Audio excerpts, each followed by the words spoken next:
It was the air arm of Hitler's war machine, an air force born in secret, nurtured in defiance of international treaties, and unleashed with a fury that stunned the world. The Luftwaffe was not merely a collection of planes, it was a symbol of Nazi ambition, a weapon designed to dominate skies, crush enemies, and terrorize cities from above. From the ashes of World War I, when Germany was forbidden even to dream of military aviation, came the hidden training schools, the clandestine designs, and the young men molded into a new breed of warriors. As the 1930s unfolded, the Luftwaffe emerged from the shadows into the spotlight of Nazi propaganda. Its sleek Messerschmitts, dive-bombing Stukas, and long-range bombers showcased as instruments of national pride and unstoppable power. At first, it seemed invincible. The skies over Poland, France, and the Low Countries fell swiftly to its thunderous assault. London itself trembled under the Blitz, as the drone of German bombers turned night into fire and ruin. Yet behind the image of strength lay flaws, strategic overreach, industrial bottlenecks, and an enemy that learnt faster than expected. In the Battle of Britain, the myth of Luftwaffe invincibility shattered as outnumbered RAF pilots defied overwhelming odds. On the Eastern Front, its wings stretched thin across endless skies, supporting a brutal ground war that consumed planes and pilots at staggering rates. The skies of Stalingrad, Kursk, and Normandy became graveyards of once feared aircraft as Allied technology, production, and sheer numbers turned the tide. But the Luftwaffe was more than battles and machines. It was the men who flew them, the aces who carved their names into history, the young recruits sent to their deaths with little training, the commanders torn between loyalty and desperation. It was the civilians who endured the Luftwaffe's wrath, and later the German cities that burned under Allied retaliation as the once dominant air force struggled to defend its own skies. This is the story of the Luftwaffe in its entirety, from its forbidden beginnings, through its rise to dominance, to its ultimate collapse in the flames of a lost war. A story of innovation and hubris, of courage and cruelty, of skies once filled with the roar of engines that promised a 1,000-year empire, but delivered only destruction. Close your eyes, settle in, and join us as we dive deep into the entire history of the Luftwaffe, Hitler's Air Force in World War II. And before we begin, let us know in the comments, where in the world are you tuning in from, and what time is it there as you drift into this story of war in the skies? The story of the Luftwaffe begins not in the skies of World War II, but in the ruins of Germany's defeat in 1918, when the Treaty of Versailles imposed crippling restrictions on its armed forces. Among its harshest measures was a total ban on military aviation, forcing the young Weimar Republic to dismantle the Imperial German Air Service entirely. This prohibition was not simply punitive. It was intended to prevent Germany from ever again fielding a powerful air force capable of raining destruction across Europe. German pilots, once celebrated as heroes of the First World War, found themselves stripped of uniforms, grounded and consigned to civilian life. For a nation that had taken pride in technological innovation and daring aerial exploits, this was a humiliation that cut deeply into its national psyche. Yet even in defeat, seeds of resistance took root, as German planners quietly pondered how to one day resurrect the air power that had been taken from them. Civilian aviation companies sprang up under the guise of peaceful industry, keeping engineers and mechanics employed in the design of aircraft. Meanwhile, gliding clubs flourished across the country, training young Germans to master the air without ever touching a motorized plane. These measures ensured that aviation expertise would not die but merely hibernate, waiting for the right political moment. That moment would come with Adolf Hitler, who would transform dormant ambition into the fearsome Luftwaffe. In the fragile years of the Weimar Republic, Germany learned to cloak its military ambitions in the language of civilian necessity. Aviation schools pretended to focus on commercial and recreational flight, but their true purpose was to maintain a reservoir of flying talent. Former aces of World War I secretly trained the next generation, ensuring that piloting skills remained alive despite the treaty's prohibitions. German companies such as Junkers and Dornier marketed their aircraft abroad, ostensibly for peaceful use, yet designs could be rapidly adapted for war if the need arose. Even in civilian forms, these aircraft carried the DNA of military innovation, their lines and engines hinting at future combat roles. The Reichswehr, Germany's restricted military force, quietly funneled money and influence into these projects, knowing that aviation would one day prove decisive. Politicians, generals, and businessmen worked in a discreet triangle of cooperation, where economic recovery and national pride overlapped with military necessity. The glider clubs, meanwhile, became cultural institutions, romanticizing flight and drawing in thousands of young enthusiasts who unwittingly prepared for future war. The state tolerated and even encouraged these organizations, recognizing their long-term strategic value. Though Germany was officially disarmed, its skies were never truly silent. Beneath the surface, the foundations of the Luftwaffe were already being laid. The 1920s also witnessed Germany's audacious attempt to bypass restrictions by collaborating with the Soviet Union, a country equally isolated on the world stage. In secret facilities deep in Soviet territory, German pilots trained with real aircraft, while engineers experimented with new designs far from the prying eyes of Allied inspectors. This unlikely partnership was born not of friendship, but of mutual convenience. The Soviets gained access to German technical expertise, while Germany secured the ability to maintain forbidden skills. It was a clandestine laboratory of future air power, a place where forbidden ideas could take flight without fear of discovery. Here German officers studied modern aerial combat tactics, refined doctrines, and prepared for the day when Germany could re-emerge as an aviation power. These facilities also fostered a generation of pilots who would later command Luftwaffe squadrons in Hitler's wars. Back home, official denials cloaked these activities, but whispers of German defiance circulated among the Allies. The irony was stark. While Germany publicly signed treaties of peace, it secretly nurtured the tools of future conquest. The Soviet-German partnership foreshadowed the duplicity and ambition that would characterize Nazi rearmament. By the time Hitler came to power, the infrastructure of an air force was already in place, waiting for political approval. Adolf Hitler recognized the emotional and strategic power of aviation from the earliest days of his political rise. To him, the airplane was not only a weapon, but also a symbol of modernity, dynamism, and the rebirth of German might. The Nazi movement, steeped in spectacle and symbolism, found in flight an ideal metaphor for transcendence and destiny. Hitler understood that the revival of air power could inspire awe among the German people, while intimidating foreign powers.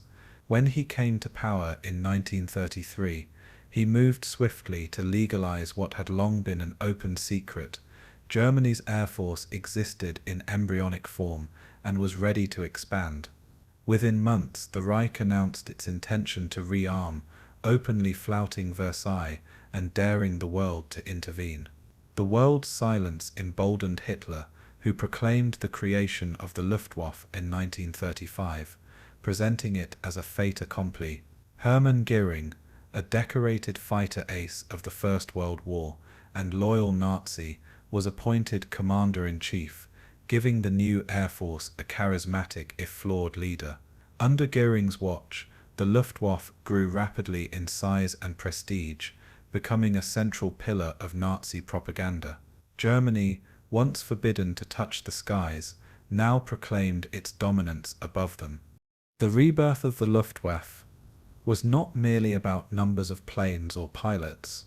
It was about integrating air power into the very heart of German military doctrine. Unlike the Allies, who tended to treat air forces as auxiliary to armies and navies, the Nazis envisioned air power as a decisive tool of conquest.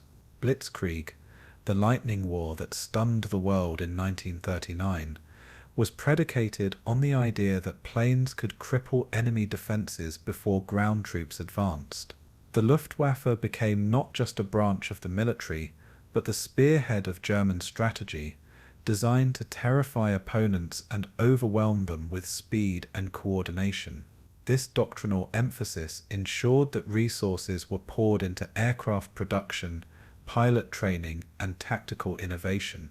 Göring's Luftwaffe boasted of being the most modern and formidable air force in the world, with cutting-edge aircraft and aggressive doctrine. The enthusiasm was contagious. Young men flocked to join, lured by the promise of adventure, glory, and service to the fatherland. Aviation was glamorized in Nazi culture, appearing in posters, films, and rallies as the embodiment of technological superiority. The Luftwaffe was not merely a fighting force, it was a national project, a symbol of Germany's rebirth under Hitler. Yet behind the triumphalist imagery lay the seeds of overreach and eventual collapse. The early propaganda surrounding the Luftwaffe played an essential role in legitimizing Hitler's regime, both domestically and internationally. Air parades filled the skies with formations of bombers and fighters, dazzling spectators and broadcasting German power. Newspapers ran breathless accounts of record-breaking flights and daring pilots, casting the Luftwaffe as the embodiment of progress. International observers, alarmed but uncertain, recognized that Germany had broken Versailles, but hesitated to challenge it. By the late 1930s, the Luftwaffe had become the centerpiece of Hitler's boasts, held up as proof of Germany's ability to defy the post-war order. Its image projected not only power, but inevitability, the idea that Germany was destined to dominate the air. Yet the propaganda also concealed weaknesses, logistical shortcomings, limited industrial capacity, and Göring's flawed leadership. These cracks would only become visible later, but in the mid-1930s, they were obscured by spectacle and bravado. The myth of the invincible Luftwaffe became a weapon in itself, demoralizing opponents before a single bomb had fallen. In truth, the Luftwaffe was formidable but not invulnerable, a contradiction that would shape its history. The re-emergence of the Luftwaffe also marked a profound shift in how wars would be fought, ushering in the age of modern aerial combat. Air forces were no longer ancillary, but central, capable of deciding campaigns through bombing, reconnaissance, and support for ground operations. Germany's defiance of Versailles signaled to the world that air power was now inseparable from military might. Other nations scrambled to modernize their own air forces, but for a time, Germany seemed unmatched in daring and innovation. The Luftwaffe thus became both a tool of war and a catalyst for an arms race, driving technological competition across the globe. Its rise transformed not only Germany's military, but also the geopolitical balance of the 1930s. For the Allies, the question was not whether Germany would use its new air force, but when and where. For the German people, the Luftwaffe was both a source of pride and a harbinger of wars to come. The rearmament of the skies made conflict seem both inevitable and imminent. The world entered a new era, one where battles would be decided not just on land and sea, but in the clouds above. Thus, the birth of the Luftwaffe was both a story of ambition fulfilled and of danger unleashed. What began as secret training in glider fields and hidden Soviet bases culminated in one of the most formidable air forces the world had ever seen. Hitler and Göring transformed aviation from a forbidden dream into a cornerstone of the Nazi war machine. Yet in doing so, they also set in motion a chain of events that would bring both triumph and disaster. The Luftwaffe would dazzle the world with its early victories, only to falter when its weaknesses were exposed in protracted campaigns. Its story, like that of the Third Reich itself, was one of breathtaking ascent, followed by catastrophic collapse. The birth of the Luftwaffe symbolized Germany's defiance of Versailles, its hunger for power, and its embrace of modern warfare. But it also foreshadowed the arrogance and miscalculations that would ultimately undo it. In the end, the Luftwaffe was not just Hitler's air force, it was a reflection of Nazi ideology itself, ambitious, ruthless, and fatally flawed. Its origins remind us that the skies of the 1930s were not a neutral domain, but a battlefield waiting to ignite. The story of the Luftwaffe begins in the shadow of defeat after the First World War, when Germany was stripped of its ability to maintain an air force by the Treaty of Versailles. This treaty did not merely limit Germany's capacity to wage war, it outlawed the very existence of military aviation. Former pilots who had once been hailed as knights of the sky now found themselves unemployed and disgraced, their skills deemed dangerous relics of a past conflict. Aviation factories were dismantled or redirected towards civilian projects, leaving engineers scrambling for ways to continue their craft. To a humiliated nation, this erasure of aerial power was more than a military setback. It was a symbolic blow to pride and innovation. Yet beneath the surface, the embers of ambition still smoldered, as German leaders quietly looked for ways to circumvent restrictions. Glider clubs emerged as a cultural phenomenon, offering a legal way for young men to experience flight without engines. These organizations were romanticized as sports associations, but in reality they preserved the discipline of piloting for future use. Meanwhile, civilian aviation firms continued to design aircraft under commercial pretenses, their blueprints easily adaptable to war. Though grounded officially, Germany never truly abandoned its dream of dominating the skies again. During the fragile years of the Weimar Republic, aviation became a clever disguise for covert rearmament. Civilian airlines like Lufthansa expanded rapidly, showcasing sleek new planes that could just as easily be converted into bombers or transports. Engineers quietly refined designs that balanced efficiency with hidden military potential, ensuring that the leap from passenger flight to warplane could be made swiftly. Glider schools flourished across Germany, producing thousands of youths with basic flight training by the time they reached adulthood. For the Allies, these institutions appeared harmless, symbols of a nation devoted to sport and recreation. In truth, they were carefully nurtured reservoirs of skill, preserving the spirit of the First World War aviators for a future conflict. Former aces became instructors, passing down lessons in navigation, discipline, and aerial combat under the guise of leisure.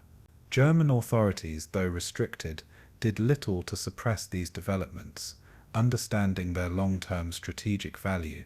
Aviation became part of the national identity again, instilling in young Germans a sense of mastery over the skies. With every flight, the illusion of defeat under Versailles grew thinner. Germany's ambitions stretched beyond its borders, as it sought cooperation with the Soviet Union in the 1920s to evade Allied scrutiny. In secret facilities located on Soviet soil, German pilots trained on real aircraft that were forbidden back home. This clandestine partnership offered both sides valuable benefits. The Soviets gained access to German technology, while Germany preserved its military edge in aviation. Engineers tested designs, refined doctrines, and experimented with tactics, knowing they were laying the groundwork for a future air force. Away from the eyes of inspectors, the restrictions of Versailles lost their meaning, replaced by audacious planning for a new era of air warfare. These hidden training grounds produced officers who would later lead Luftwaffe squadrons into battle under Hitler's command. At the same time, German factories produced dual-use aircraft, marketed as civilian machines, but crafted with military blueprints in mind. The secrecy and audacity of these efforts revealed Germany's unwillingness to accept permanent disarmament. Every lesson learned in Soviet skies brought the dream of rearmament closer to reality. By the early 1930s, Germany had quietly prepared itself to rise again as an air power. The arrival of Adolf Hitler on the political stage transformed these quiet ambitions into an open challenge to the world order. From the moment he seized power in 1933, Hitler recognized the symbolic and practical importance of air power. The airplane represented speed, modernity, and dominance, perfectly suited to the image of a resurgent Reich. Hitler believed that aviation could not only secure military victories, but also project Germany's strength to its own citizens and foreign rivals alike. He moved quickly to legalize what had already been happening in secret, the rebuilding of a military air force. Within 2 years, Germany openly declared the existence of the Luftwaffe, casting aside the shackles of Versailles. The announcement shocked the world but came too late for effective opposition, as the force was already taking shape. To lead it, Hitler appointed Hermann Göring, a decorated First World War ace and loyal Nazi, whose charisma and reputation gave legitimacy to the project. Göring relished his new role, transforming the Luftwaffe into both a military tool and a propaganda icon. With this bold move, Germany reclaimed the skies it had been denied for nearly 2 decades. The Luftwaffe's creation was not simply about assembling planes and pilots. It was about embedding air power into the very strategy of Nazi warfare. Unlike many nations that treated aviation as secondary, the Germans made it central to their vision of modern combat. Their doctrine emphasized speed, shock, and coordination, a concept that would later be called Blitzkrieg. Airplanes were not to linger in the background, but to spearhead assaults, breaking enemy defenses before tanks and infantry advanced. This integration of air and ground forces marked a revolution in military thinking. Factories worked tirelessly to produce fighters, dive bombers, and transports, each designed to complement Germany's fast-moving campaigns. Young men eagerly enlisted, seeing in the Luftwaffe a chance for prestige, honor, and adventure. The government celebrated aviation as a path to national greatness, ensuring constant attention in propaganda. The Luftwaffe was both a weapon and a symbol, a projection of Hitler's promise that Germany would never again bow to foreign powers. Its rise was rapid, breathtaking, and ominous. Propaganda played a decisive role in cementing the Luftwaffe's myth of invincibility. Air shows dazzled the German public with intricate displays of formation, flying, and acrobatic stunts. Newspapers heralded record-breaking flights, portraying German pilots as pioneers of progress and symbols of national pride. Foreign journalists invited to witness these spectacles left with images of German power etched in their minds. The Nazi regime understood that fear could be as valuable as bombs, and the Luftwaffe's growing presence achieved both. Yet beneath the glamour, the Air Force was already struggling with contradictions. Göring's leadership, while flamboyant, was often erratic, and logistical challenges loomed behind the parades. The propaganda concealed inefficiencies, overconfidence, and the limits of Germany's industrial base. To the outside world, however, these flaws remained invisible. What mattered was the image of a reborn Germany soaring above the constraints of history. The re-emergence of the Luftwaffe marked a profound shift in global military balance. Air forces were no longer auxiliary. They were decisive instruments of national power. Germany's brazen defiance of Versailles signaled that aviation would dominate the conflicts of the future. Other nations scrambled to expand their own air fleets, but for a time none matched the speed of Germany's progress. The Luftwaffe's rise sparked an arms race that reshaped both strategy and technology across the world. Within Germany, the Air Force became a source of collective pride, proof that the Reich was once again formidable. For the Allies, it became a looming threat, a symbol of Hitler's readiness to gamble on war. Pilots trained relentlessly, engineers innovated tirelessly, and doctrine evolved rapidly, ensuring the Luftwaffe's integration into every aspect of military planning. The promise of air superiority emboldened Hitler's political ambitions. The stage was set for the Luftwaffe to play its part in unleashing the most devastating war the world had ever seen. The birth of the Luftwaffe was both a triumph of ambition and a warning of catastrophe. From glider fields to hidden Soviet airstrips, from secret factories to triumphant parades, Germany rebuilt what Versailles had forbidden. Hitler and Göring transformed aviation into the sharp edge of the Nazi war machine, dazzling their own people while intimidating their enemies. Yet this meteoric rise carried within it the seeds of eventual failure.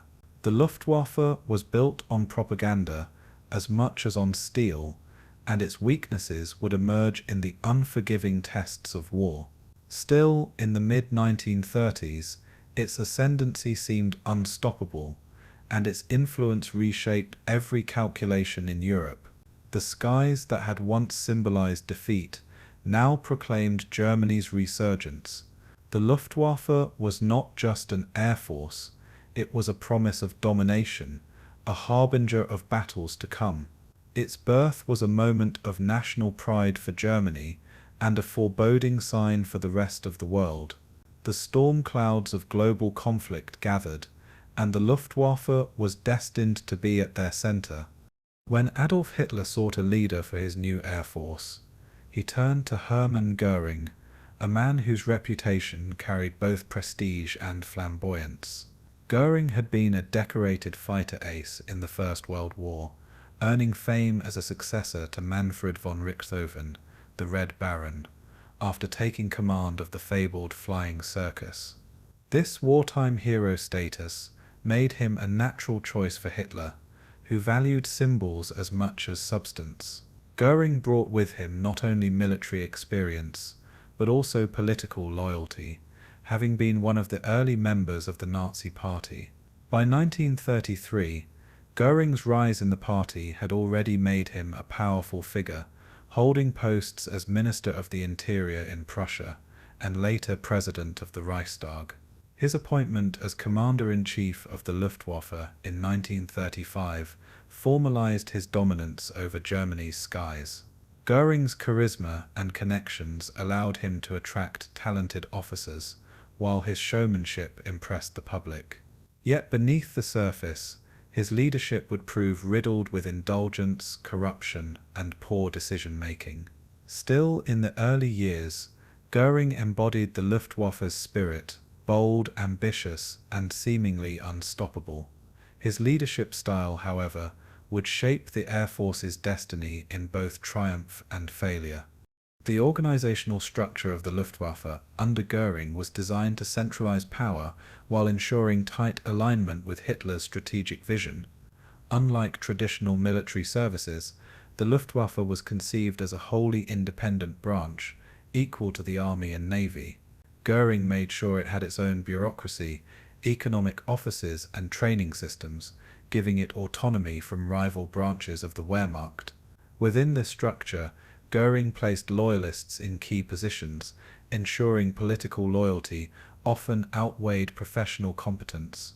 At the top sat Göring himself, flamboyant and larger than life, a figure who enjoyed being the public face of German air power. Below him, a cadre of generals managed specific divisions, operations, training, intelligence, and logistics.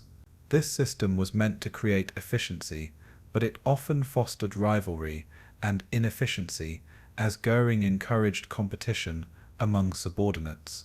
Hitler himself frequently intervened, bypassing command channels and issuing orders directly.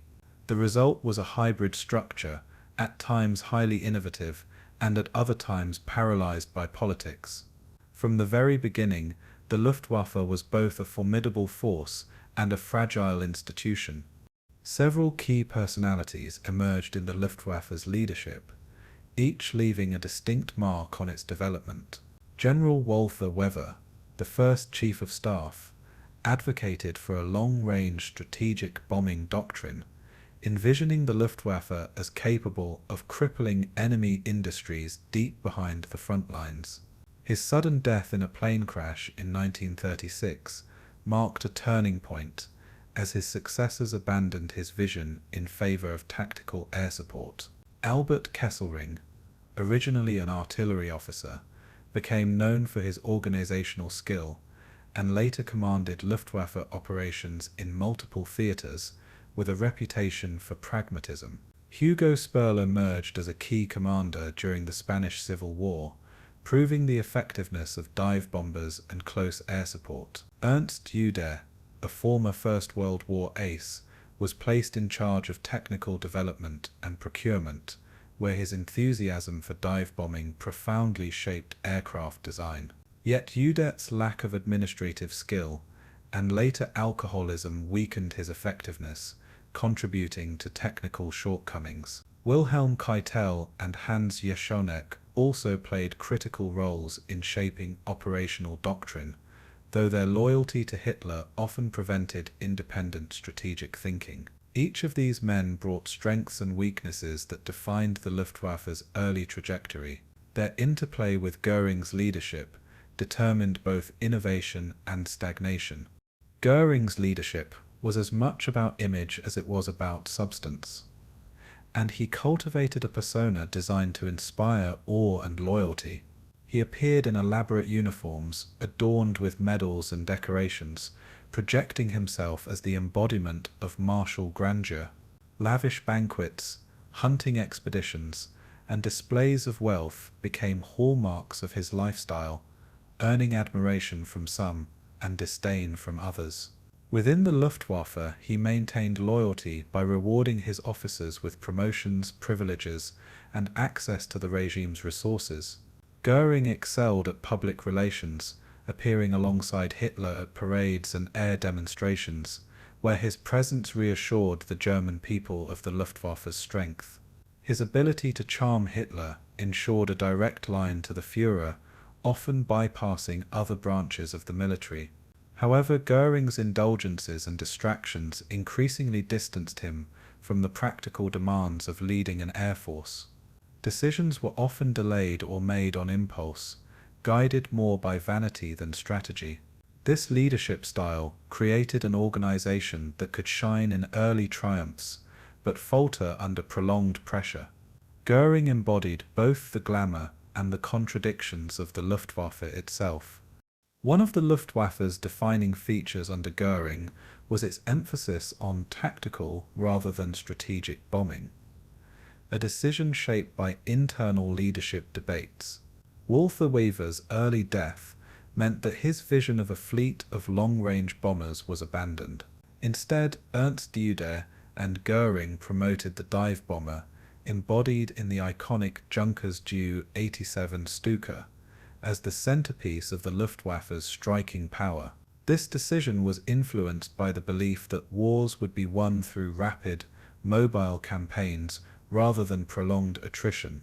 The emphasis on close air support made the Luftwaffe indispensable in Blitzkrieg operations, coordinating seamlessly with tanks and infantry. Yet this narrow focus left Germany without the capability to wage strategic bombing campaigns comparable to those of Britain and the United States. Göring and his circle believed their choices were justified by early successes in Poland and France, where air power seemed invincible. However, as the war expanded, the lack of long-range bombing capacity became a critical weakness. Leadership decisions in these formative years thus planted the seeds of future failures. What appeared as strength in 1939 would prove to be vulnerability by 1943.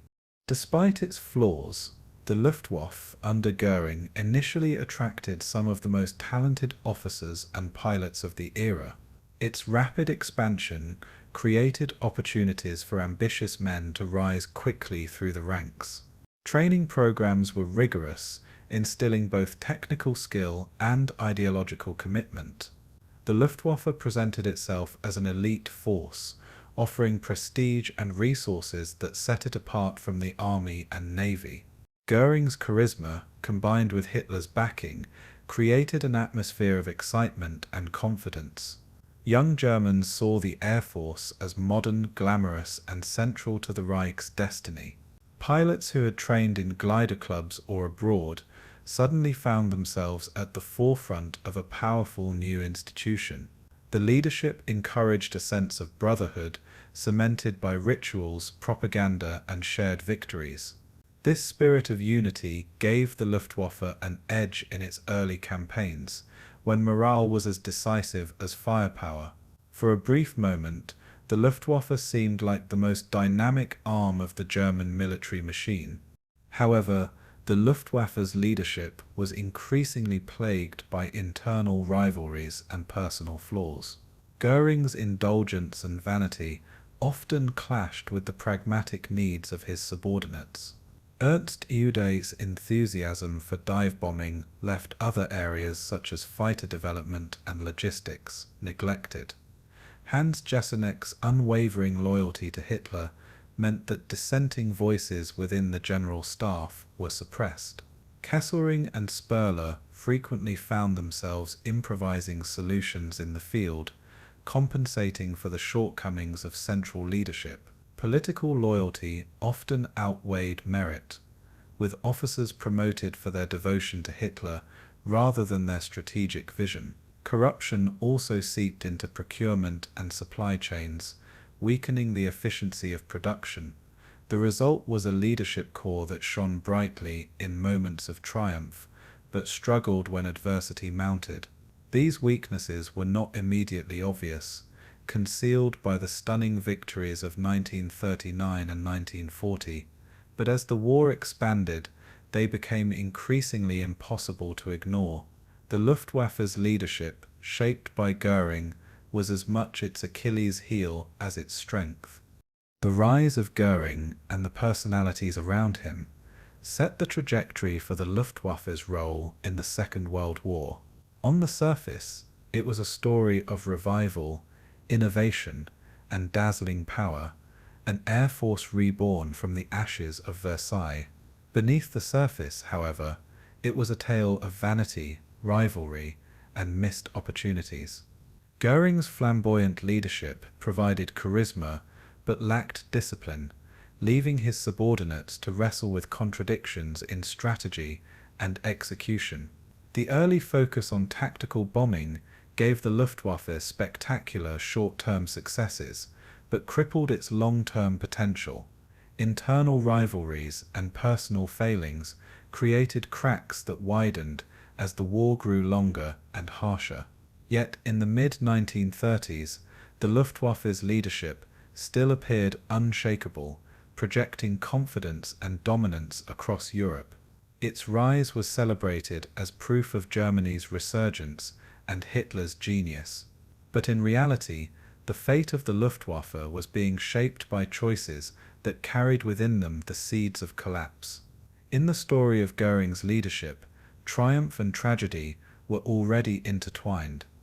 The Luftwaffe's power rested not only on its pilots and doctrines, but on the cutting-edge aircraft that symbolized German engineering. Central to this effort was the Messerschmitt Bf 109, a sleek and agile fighter that became the backbone of the Luftwaffe. Designed by Willy Messerschmitt, the Bf 109 embodied modern aviation principles, with a monoplane design, retractable landing gear, and a closed cockpit. It was faster and more maneuverable than many contemporaries, giving German pilots a distinct advantage in the late 1930s.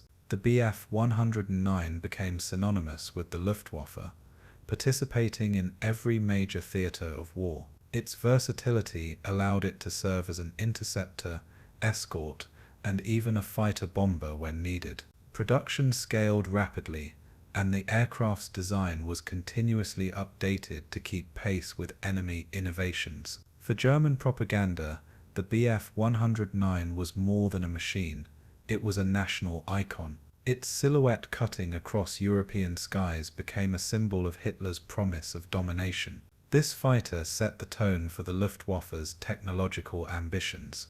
Equally distinctive was the Junkers Ju-87 Stuka, a dive bomber that became one of the most feared weapons of Blitzkrieg. Its gull wings, fixed landing gear, and terrifying sirens made it instantly recognizable to soldiers and civilians alike. The Stuka was designed for precision, able to dive steeply onto targets with devastating accuracy. Pilots would release bombs from near vertical descents, ensuring destruction of bridges, bunkers, and armored vehicles. This made the Stuka invaluable during the invasions of Poland, France, and the Low Countries, where it functioned as flying artillery. However, the Stuka was slow and vulnerable, requiring air superiority to operate effectively. When opposed by modern fighters, its weaknesses became glaring, and losses mounted heavily in contested skies. Yet in the early years of the war, its psychological effect was immense, spreading fear far beyond the battlefield. German propaganda elevated the Stuka into a symbol of invincibility, showcasing it in newsreels and rallies. For a time, the scream of its sirens seemed to herald the unstoppable advance of the Reich. For longer-range bombing operations, the Luftwaffe relied on aircraft like the Heinkel He 111, a medium bomber that epitomized the dual-use philosophy of German aviation. Originally designed as a commercial transport, the He 111 was quickly converted into a military bomber under the guise of civilian development. Its sleek glass-nosed fuselage and twin engines gave it a futuristic appearance, one that impressed both Germans and foreigners. The aircraft was versatile, capable of carrying bombs, torpedoes, or cargo depending on mission needs. It became the workhorse of the Luftwaffe's bomber fleet during the Battle of Britain, raining destruction on British cities and airfields. However, like the Stuka, it was vulnerable to modern fighter defenses, and its relatively light bomb load limited its strategic impact. Still, the He 111 remained in production throughout the war, continuously upgraded to extend its service life. Its widespread deployment made it a symbol of German air power in the early campaigns. The Heinkel demonstrated how Nazi ingenuity often blurred the line between civilian cover and military preparation. Behind these iconic machines was a network of visionary engineers and design firms who competed fiercely for contracts and prestige. Willy Messerschmitt pushed the boundaries of fighter design, while Ernst Heinkel championed innovation in bombers and even early jet technology. The Junkers firm perfected the art of rugged utilitarian aircraft, prioritizing function over elegance. This competitive atmosphere fostered creativity, but also led to inefficiencies, as rivalries sometimes outweighed collaboration. Göring encouraged these competitions, believing that rivalry would yield faster results and prevent complacency. As a result, multiple prototypes were often developed simultaneously, draining resources but also spurring rapid innovation. Aircraft design became a matter of national pride, with factories working around the clock to produce and refine machines that could dominate the skies. Each new design was celebrated with fanfare, paraded before Hitler and the public as evidence of German genius. Yet this drive for prestige sometimes led to flawed decisions, such as overemphasis on certain models or neglect of long-term planning. The Luftwaffe's technological brilliance was thus mixed with costly missteps. The production of these aircraft was a feat of industrial mobilization, reflecting both ingenuity and the ruthless exploitation of labor. Factories across Germany and occupied territories were retooled to churn out fighters and bombers in massive numbers. Skilled engineers worked alongside forced laborers and prisoners, whose suffering became a hidden foundation of the Luftwaffe's strength.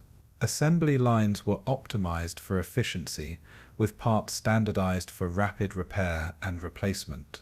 The regime's propaganda celebrated these factories as symbols of unity and progress, masking the human misery within.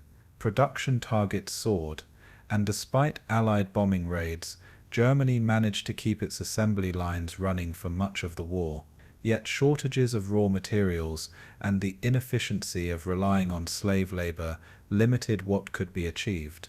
Aircraft often rolled off the lines with defects, and maintenance was an ongoing struggle in the field. Even so, the sheer volume of production ensured that the Luftwaffe entered each campaign with formidable numbers. Behind every plane lay a mix of brilliance, desperation, and cruelty.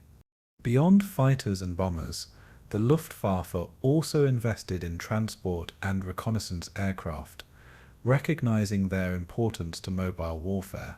The Junkers Ju-52, affectionately known as Tante Ju or Aunt Ju, became the workhorse of German transport aviation.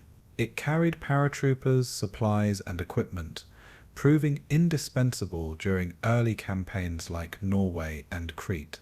Though outdated by 1940, its reliability made it a vital link in the Luftwaffe's logistical chain. Reconnaissance aircraft like the Focke-Wulf Fw 189 provided critical intelligence, scouting enemy positions and guiding bombing raids. These planes may not have had the glamour of fighters or the terror of dive bombers, but they were essential to operational success. Göring's emphasis on coordination meant that transports and scouts received significant attention in planning. Together, they allowed the Luftwaffe to operate with a degree of speed and flexibility that shocked opponents. The integration of reconnaissance, transport, and combat aircraft reflected the Luftwaffe's vision of total air dominance. These supporting machines ensured that the spearhead of Blitzkrieg remained sharp. The Luftwaffe also dabbled in advanced technologies that promised to revolutionize air warfare.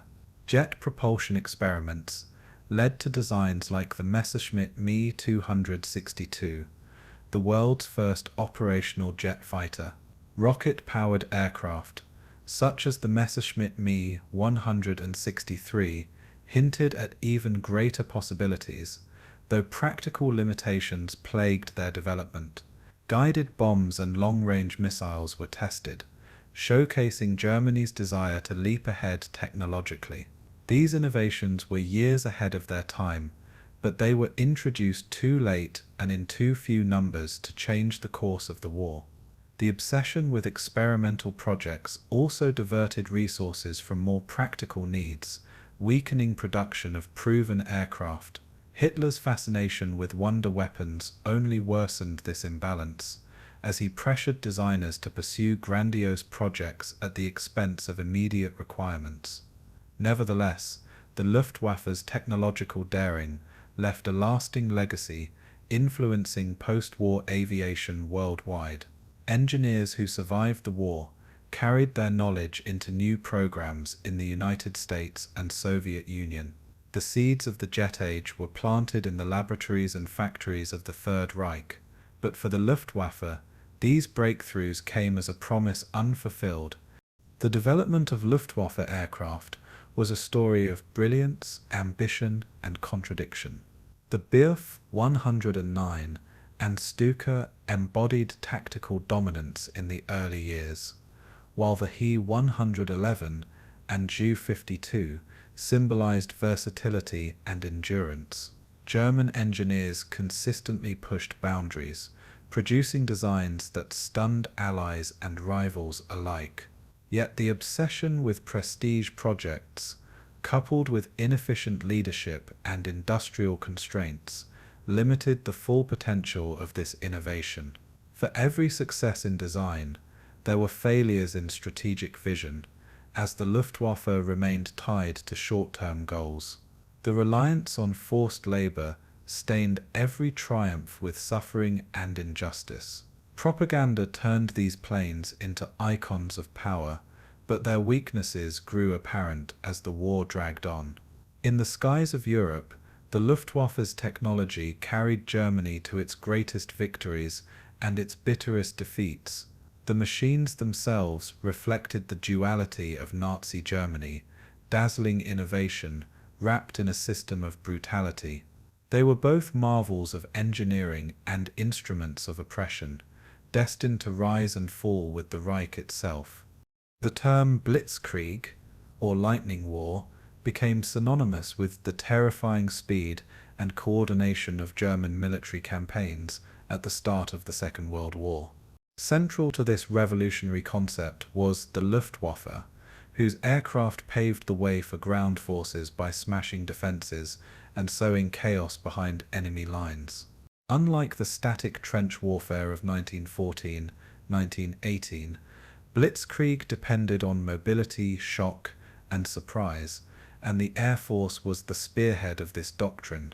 In September 1939, when German forces invaded Poland, the Luftwaffe unleashed a torrent of bombs and strafing runs against Polish airfields, communications, and supply lines. Within days, Poland's air force was crippled, and cities such as Warsaw were subjected to relentless bombardment. The precision and ferocity of these attacks stunned observers, demonstrating a new kind of warfare that rendered traditional defenses obsolete. Tanks and infantry surged forward, supported by WW-87 Stukas that destroyed strongholds with pinpoint accuracy. The coordination between ground radios and dive bombers became a hallmark of German operations. For many, Blitzkrieg was not only a military tactic, but also a symbol of modernity and fear. The Luftwaffe ensured that Germany's wars would begin from the sky. In Poland, the Luftwaffe's impact was immediate and devastating, reducing the Polish army's ability to resist within weeks. Stukas played a particularly notorious role, diving with shrieking sirens that shattered morale even before bombs struck. Bridges, railroads, and communication hubs were systematically targeted, paralyzing the ability to reinforce or retreat. The Luftwaffe also focused on encircled Polish units, hammering them until German armor and infantry could complete their destruction. Warsaw became a showcase of aerial terror as waves of bombers set the capital ablaze, forcing civilians to endure nights of firestorms and collapsing buildings. Though the campaign revealed limitations, such as the Luftwaffe's lack of heavy strategic bombers, its effectiveness in tactical support was undeniable. The world looked on in horror as German planes demonstrated the future of mechanized war. For Hitler, the success in Poland validated years of investment in air power. The Luftwaffe was not merely an auxiliary arm, but the very embodiment of Blitzkrieg's destructive potential.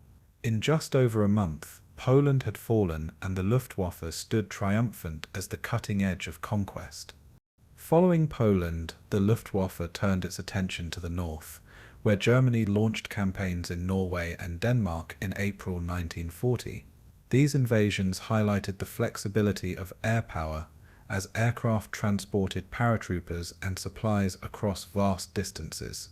In Norway, German forces seized key airfields and ports with daring airborne operations, supported by Ju-52 transports and fighters providing cover.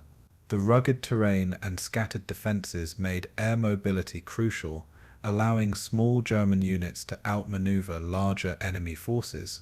Naval operations were reinforced by Luftwaffe bombers, which sank or crippled Allied ships attempting to contest the invasion. This fusion of air, sea, and land demonstrated how Blitzkrieg could be adapted to complex environments. While Denmark collapsed within hours, Norway fought longer, but the Luftwaffe's relentless pressure made resistance unsustainable. British forces attempted to intervene, but German aircraft inflicted heavy losses on their ships and troops. For the first time, the world witnessed how air power could determine the outcome of amphibious campaigns. The conquest of Scandinavia revealed the Luftwaffe as both a hammer and a shield, capable of striking enemies and defending vital assets. The crowning achievement of Blitzkrieg from the sky came in the Western Campaign of May 1940, when Germany turned its might against France, Belgium, and the Netherlands. The Luftwaffe unleashed waves of coordinated strikes, clearing paths for panzer divisions to slice through enemy defences. In Belgium, the assault on Fort Eben-Emael demonstrated how airborne troops, delivered by gliders and supported by precision airstrikes, could neutralize seemingly impregnable positions. Across the front, Stukas targeted bridges and river crossings, ensuring that retreating Allied forces were cut off and encircled. French and British units often found themselves immobilized, their movements tracked and destroyed from above. In the Netherlands, Rotterdam suffered devastating bombing that both destroyed the city centre and forced Dutch surrender under threat of further annihilation. The Luftwaffe's dominance ensured that German advances moved with breathtaking speed, often outpacing Allied expectations. Coordination between armoured thrusts and dive bombers made resistance feel futile, as no stronghold seemed safe. The rapid collapse of France shocked the world, proving that air power could break even the most formidable armies. In just 6 weeks, the Luftwaffe had helped rewrite the art of war. The psychological effect of Blitzkrieg was as powerful as its physical destruction. The sight and sound of Stukas diving at near vertical angles, sirens wailing, became etched into the memories of soldiers and civilians alike. Panic spread faster than the bombs themselves, often causing units to flee before German armor even arrived. Civilians endured sleepless nights under constant bombardment, their confidence in governments and armies shattered. Propaganda amplified these fears, portraying the Luftwaffe as an unstoppable force that could strike anywhere, anytime. The bombing of Rotterdam, with its massive civilian casualties, became both a symbol of terror and a grim warning to other cities. German commanders recognized the value of fear as a weapon, using aerial intimidation to force surrenders and accelerate campaigns. This psychological warfare was as deliberate as the physical strikes, intended to break the will of nations. For the Allies, the inability to protect their skies was a crushing blow to morale. The Blitzkrieg had revealed not only the vulnerability of defenses, but also the fragility of human resolve under aerial onslaught. Central to this effectiveness was the doctrine of close air support, which distinguished the Luftwaffe from many other air forces of the time. Instead of focusing on distant strategic bombing, German planners integrated aircraft directly into battlefield operations. Ground forces and pilots communicated via radios, ensuring rapid strikes on enemy strongpoints. Stukas became flying artillery, obliterating bunkers and tanks with precision that traditional guns could not match. Fighters like the Bf 109 swept the skies, clearing away enemy aircraft that threatened German advances. Bombers such as the He 111 and Dornier Do-17 focused on disrupting enemy logistics, keeping reinforcements and supplies from reaching the front. This harmony between air and land forces created a seamless battlefield machine that overwhelmed opponents. The speed of operations made it impossible for enemies to reorganize or adapt before new waves struck. Blitzkrieg was thus not a single tactic but a symphony of coordination, with the Luftwaffe as its conductor.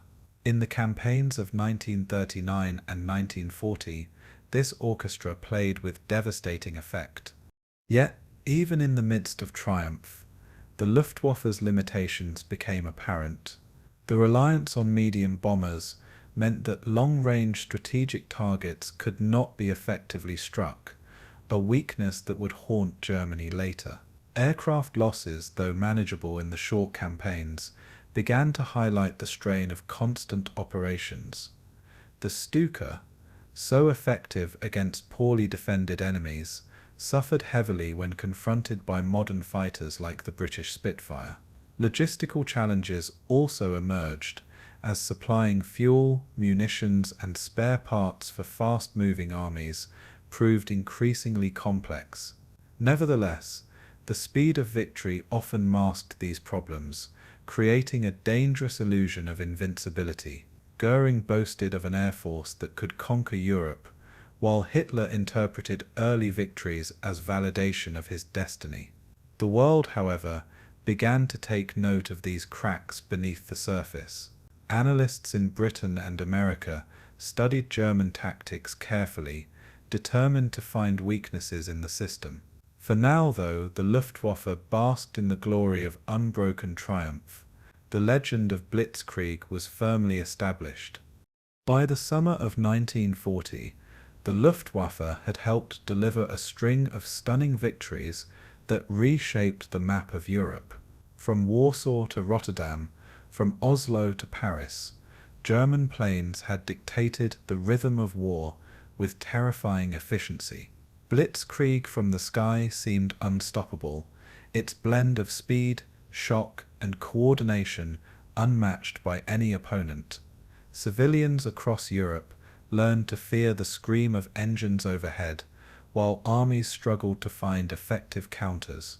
The Luftwaffe had become the embodiment of modern warfare, its aircraft instruments of both destruction and intimidation. Yet these triumphs also bred overconfidence, convincing Hitler and Göring that no enemy could withstand their methods. The lack of heavy bombers and the vulnerability of Stukas were overlooked in the glow of victory. For Germany, the early years of the war marked the zenith of Luftwaffe effectiveness. But the storm clouds of resistance were gathering, and soon the skies themselves would become contested. Blitzkrieg had brought glory, but its flaws would soon be exposed in the battles to come. The summer of 1940 marked a turning point in the war, as the Luftwaffe prepared to crush Britain from the skies in what became known as the Battle of Britain. After the stunning collapse of France, Hitler believed that Britain would either sue for peace or face annihilation by air power. Operation Sea Lion, the planned invasion of Britain, depended entirely on the Luftwaffe achieving air superiority. Göring confidently promised Hitler that his squadrons could bring the Royal Air Force to its knees within weeks. German strategy hinged on massed attacks by bombers escorted by fighters, aiming to destroy RAF airfields, radar stations, and aircraft factories.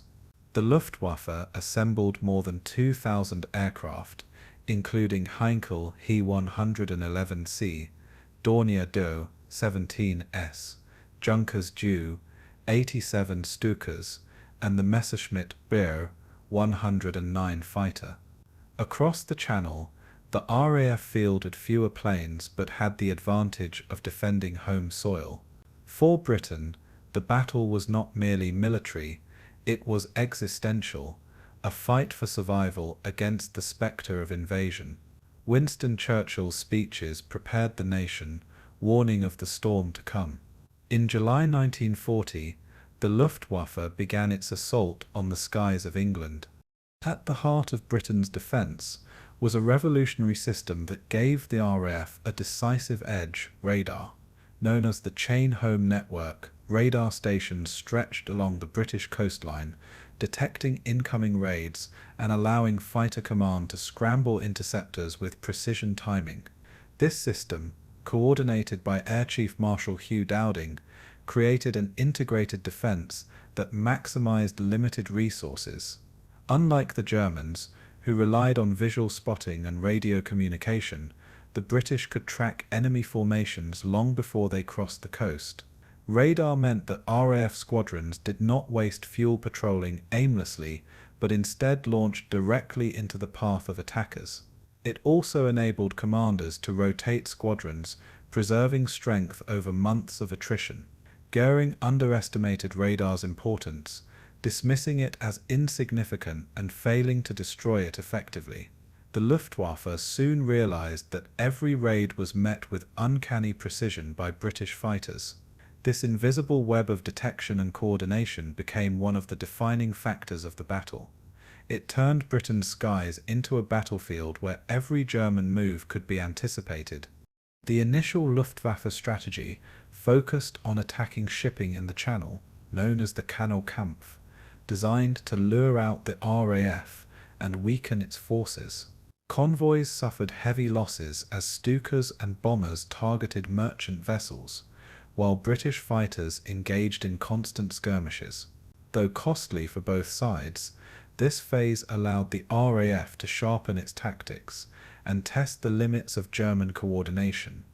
The real offensive began in mid-August, when the Luftwaffe shifted its focus to RAF airfields and infrastructure. Known as Adlertag or Eagle Day, this campaign sought to cripple Britain's ability to launch fighters. For weeks, Spitfires and Hurricanes clashed with Messerschmitts in savage dogfights above the countryside. Airfields at Biggin Hill, Hornchurch and Tangmere were battered by bombs, forcing the RAF into desperate repairs. Factories producing vital aircraft components were also targeted, though often missed or quickly restored. British pilots, exhausted and outnumbered, endured multiple sorties a day, risking their lives to preserve the thin line of defence. The skies over southern England became a crucible of steel, fire, and human endurance. Despite their initial pressure, the Germans began to reveal weaknesses in both strategy and execution. The Bf 109, while a formidable fighter, had limited range and could only spend minutes over Britain before returning to base. This left German bombers vulnerable, forcing them to operate without full protection at crucial moments. Coordination between bomber and fighter groups often faltered, with communications breaking down under pressure. The Stuka dive bombers, so effective in Poland and France, proved disastrously vulnerable against modern fighters, suffering unsustainable losses. Meanwhile, the RAF strategy of using Spitfires against escorts and Hurricanes against bombers proved devastatingly efficient. British ground crews, working day and night, kept squadrons in the air despite endless attacks on their bases. German intelligence also misjudged RAF strength, believing the defenders were on the brink of collapse, when in reality they were replenishing. Göring's overconfidence led to impatience, and Hitler's shifting priorities would soon alter the course of the campaign. The Luftwaffe's flaws, previously hidden by rapid victories, were now exposed in the unforgiving skies of Britain. The turning point of the battle came in early September 1940, when German strategy shifted in response to a British bombing raid on Berlin. Enraged by the attack, Hitler ordered Göring to retaliate with massive bombing raids on London and other cities. This decision, meant to terrorize Britain into surrender, had the opposite effect. The Blitz, as it became known, redirected pressure away from RAF airfields and allowed the fighter force to recover. For the British, the bombings were horrific, destroying homes, killing civilians, and testing national morale. Yet they also galvanized resistance, uniting the population under the banner of defiance. Churchill famously declared that the nation's spirit would not be broken, and ordinary citizens took to the shelters with grim determination. Meanwhile, RAF squadrons rebuilt strength and re-established control of their airfields. The Luftwaffe's failure to annihilate fighter command during its most vulnerable moment proved fatal. The shift from military to civilian targets transformed the battle's momentum, ensuring that Britain would endure. Life for RAF pilots during the battle was a harrowing cycle of fatigue, fear, and relentless combat.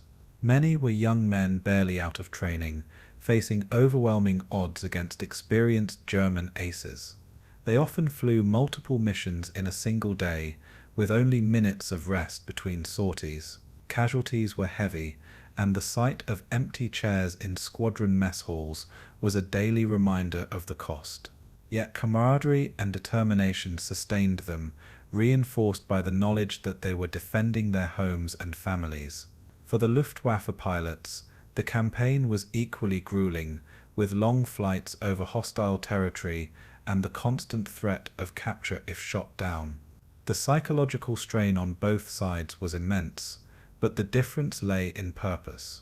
British pilots were fighting for survival, while many German airmen began to question the possibility of victory. By September's end, the resilience of the few, as Churchill would immortalize them, had become legend. Their sacrifice ensured that Britain remained unbroken. By October 1940, it was clear that the Luftwaffe had failed to achieve air superiority. Losses mounted, with nearly 2,000 German aircraft destroyed, compared to just over 1,000 British planes. The RAF, though battered, had survived, while the Luftwaffe's aura of invincibility was shattered. Hitler postponed Operation Sea Lion indefinitely, recognizing that an invasion without air dominance was impossible. For Germany, the Battle of Britain marked its first major defeat of the war. The consequences extended beyond strategy, influencing global perceptions of the conflict. The United States, still neutral, saw Britain's survival as a sign of hope, while occupied Europe drew strength from the defiance. German commanders searched for explanations, blaming poor intelligence, logistical issues, and Göring's mismanagement. The truth was that Britain had combined innovation, resilience, and geography to turn the tide. The failure at Britain forced Germany to look eastward, setting the stage for the invasion of the Soviet Union.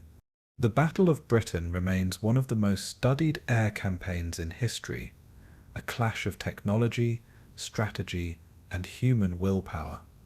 It demonstrated the crucial role of radar, the importance of coordinated defense, and the limitations of overconfident aggression. For the Luftwaffe, it was a sobering reminder that air power alone could not guarantee victory. For the British, it was a triumph of endurance, proving that even in the darkest hour, courage and ingenuity could prevail. The battle also reshaped the war, preventing German domination of Western Europe and preserving a base for Allied counterattacks. London's smouldering ruins became a symbol of defiance, while Churchill's words immortalized the bravery of the pilots. In retrospect, the Luftwaffe's defeat marked the beginning of a long decline, from which it would never fully recover. Yet in 1940, the battle's outcome was far from certain, and the price paid was immense.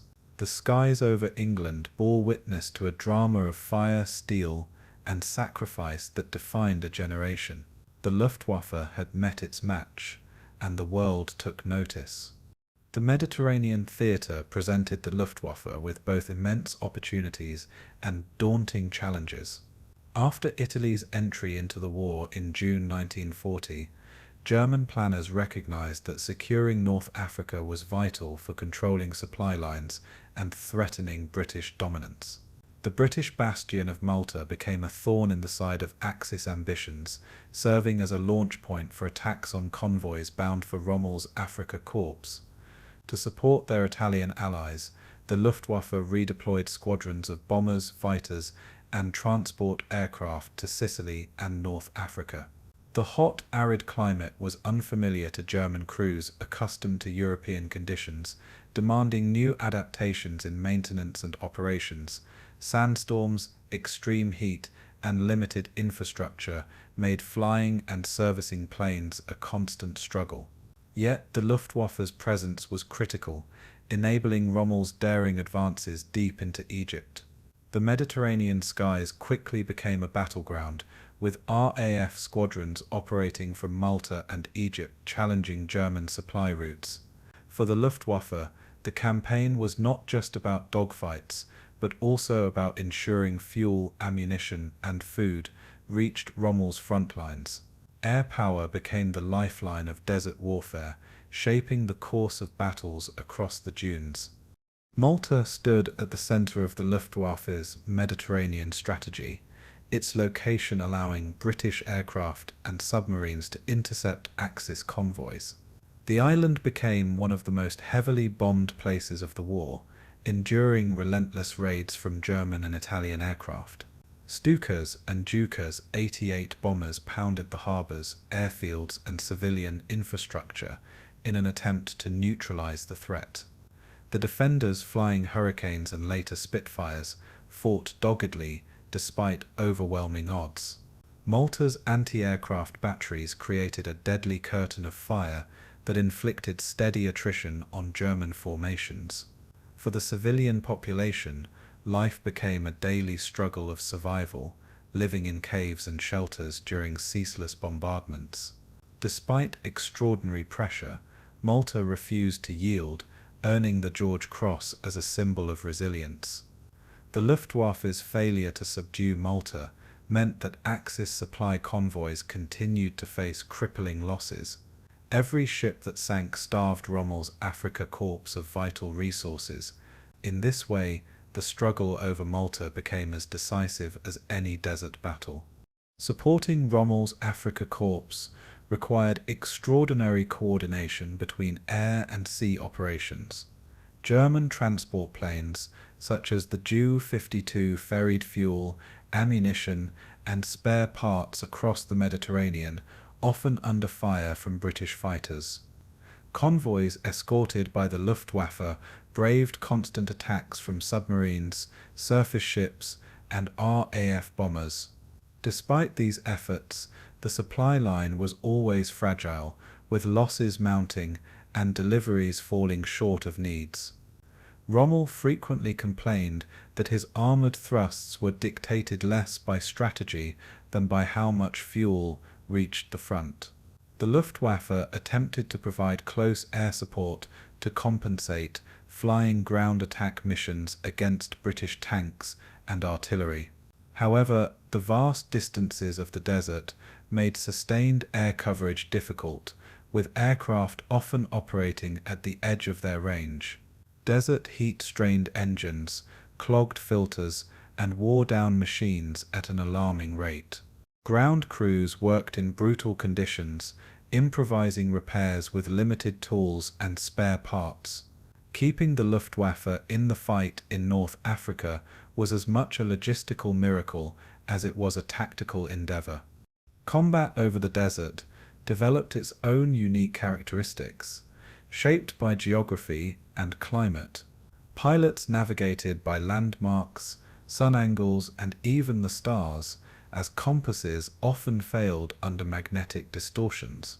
Sandstorms could ground entire squadrons, swallowing aircraft in blinding walls of dust that rendered instruments useless.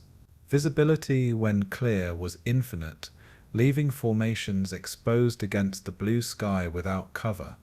Dogfights unfolded at low altitudes, with aircraft swooping over dunes and rocky escarpments in swirling battles.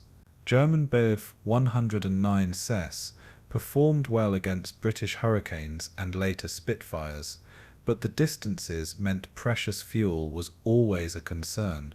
Pilots had to choose between prolonged combat or enough reserves to return safely. The desert also offered little shelter for downed airmen who faced dehydration and exposure, if not rescued quickly. Both sides launched daring rescues, sometimes interrupted by renewed fighting overhead. In this unforgiving environment, survival was as dependent on the elements as it was on enemy fire. Rommel's battlefield successes were often closely tied to Luftwaffe operations. When German fighters cleared the skies, his panzers surged forward with devastating speed, outflanking British positions. Stuka dive bombers, though vulnerable, delivered precise strikes against fortifications, artillery, and supply columns. Luftwaffe reconnaissance planes provided Rommel with vital intelligence on enemy movements, enabling his famous tactical improvisations. Yet air superiority in the desert was fleeting, shifting daily as reinforcements, weather, and fuel supplies fluctuated. British commanders like Montgomery understood this and coordinated with the RAF to contest control at crucial moments. At El Alamein, concentrated RAF attacks disrupted Luftwaffe operations, starving Rommel's army of protection. The Luftwaffe could no longer sustain the level of support needed to maintain offensive momentum. As the battle dragged on, attrition ground down both men and machines. The desert, vast and unforgiving, punished overstretched supply lines. Air power, once an advantage for the Axis, became a liability under relentless Allied pressure. The Mediterranean also saw the Luftwaffe stretched thin by commitments far beyond North Africa. In addition to bombing Malta and supporting Rommel, it was tasked with aiding Italian naval operations and defending Axis positions in Greece and Crete. The invasion of Crete in 1941 had shown the potency of airborne forces, but also the immense cost, with thousands of paratroopers lost. This limited the Luftwaffe's ability to repeat such daring operations. In North Africa, commanders often pleaded for reinforcements, but the demands of the Eastern Front consumed Germany's resources. Göring promised much but delivered little, as factories struggled to replace losses on multiple fronts. Pilots transferred from Europe often lacked desert experience, reducing effectiveness until they adjusted. Meanwhile, Allied air power grew steadily, with new bases in Egypt and Libya allowing deeper strikes. American aircraft eventually joined the campaign, tilting the balance further. The Luftwaffe found itself fighting a war of exhaustion it could not win. For Luftwaffe crews, life in the desert was a test of resilience and adaptation. Ground personnel lived in tents or makeshift shelters, exposed to searing heat by day and freezing temperatures at night. Food and water were scarce, often rationed to minimal levels, while medical care struggled to cope with heat stroke and disease. Aircraft required constant maintenance, as sand eroded propellers, clogged filters, and jammed weapons. Mechanics sometimes stripped damaged planes to keep others flying, creating a patchwork fleet barely held together. Pilots endured long hours of waiting, punctuated by sudden, intense combat, their nerves stretched to breaking. Letters home often spoke of the endless sun and monotony, contrasted with bursts of mortal danger.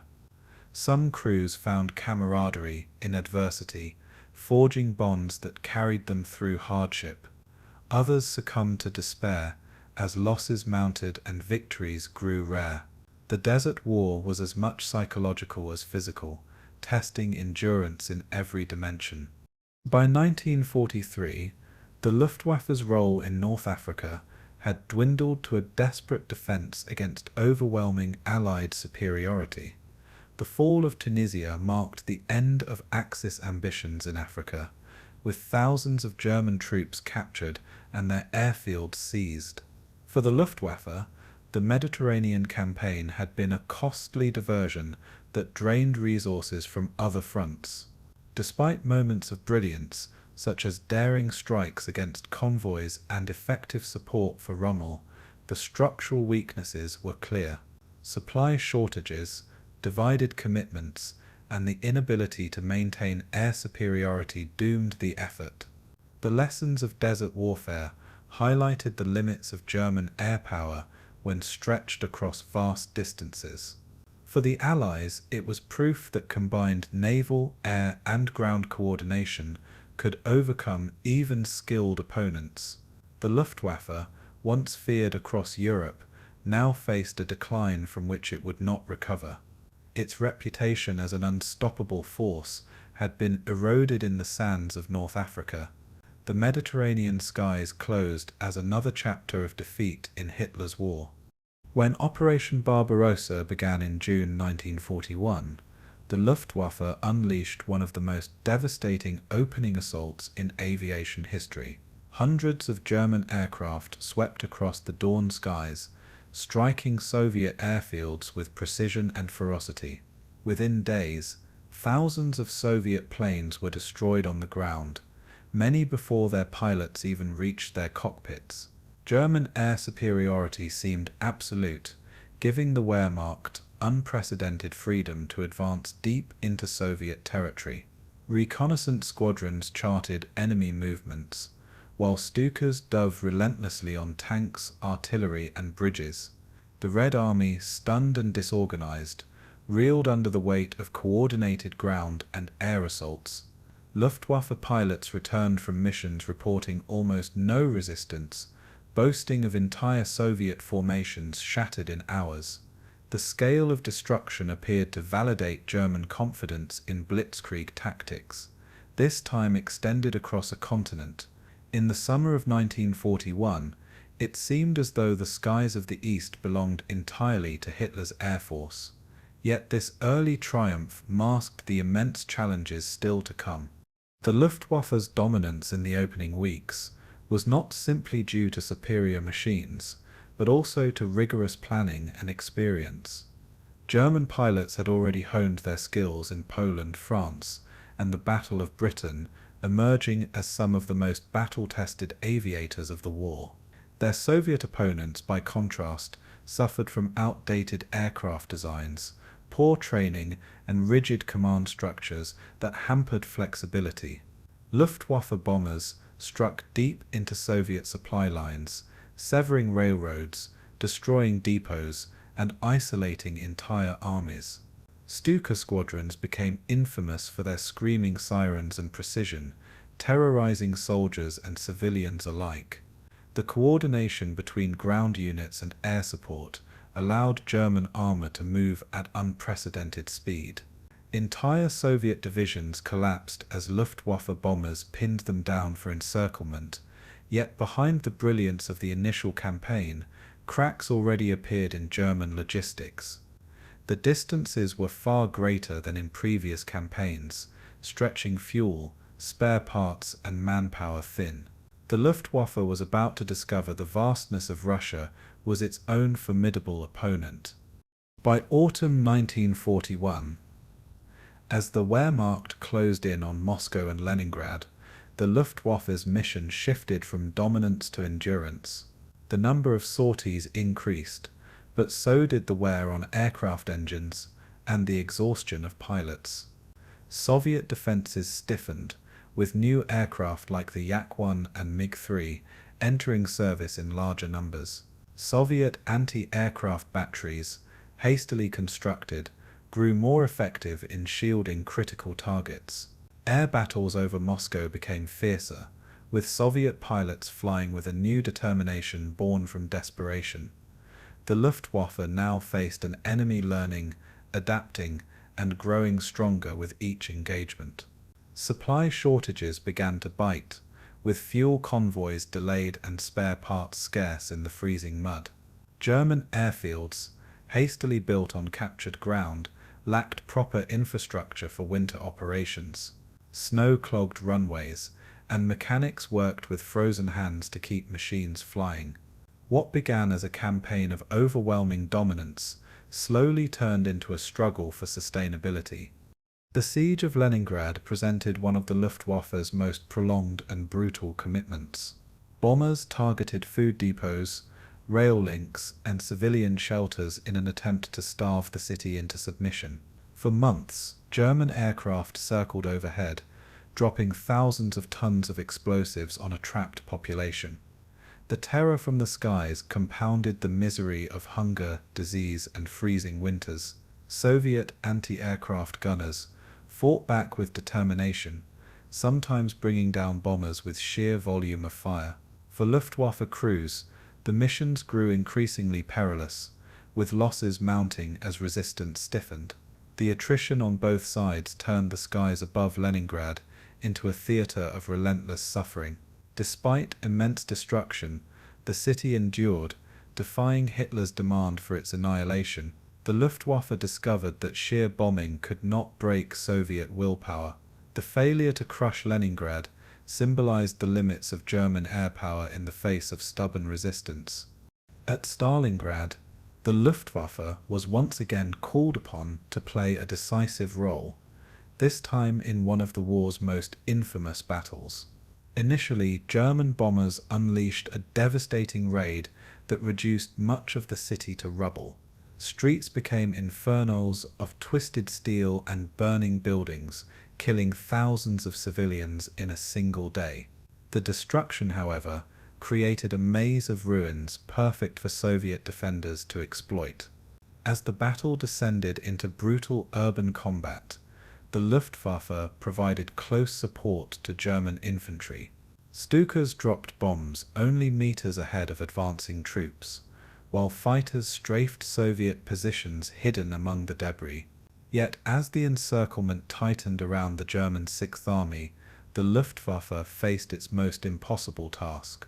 Ordered to supply the trapped soldiers by air, Göring promised the Führer miracles of logistics.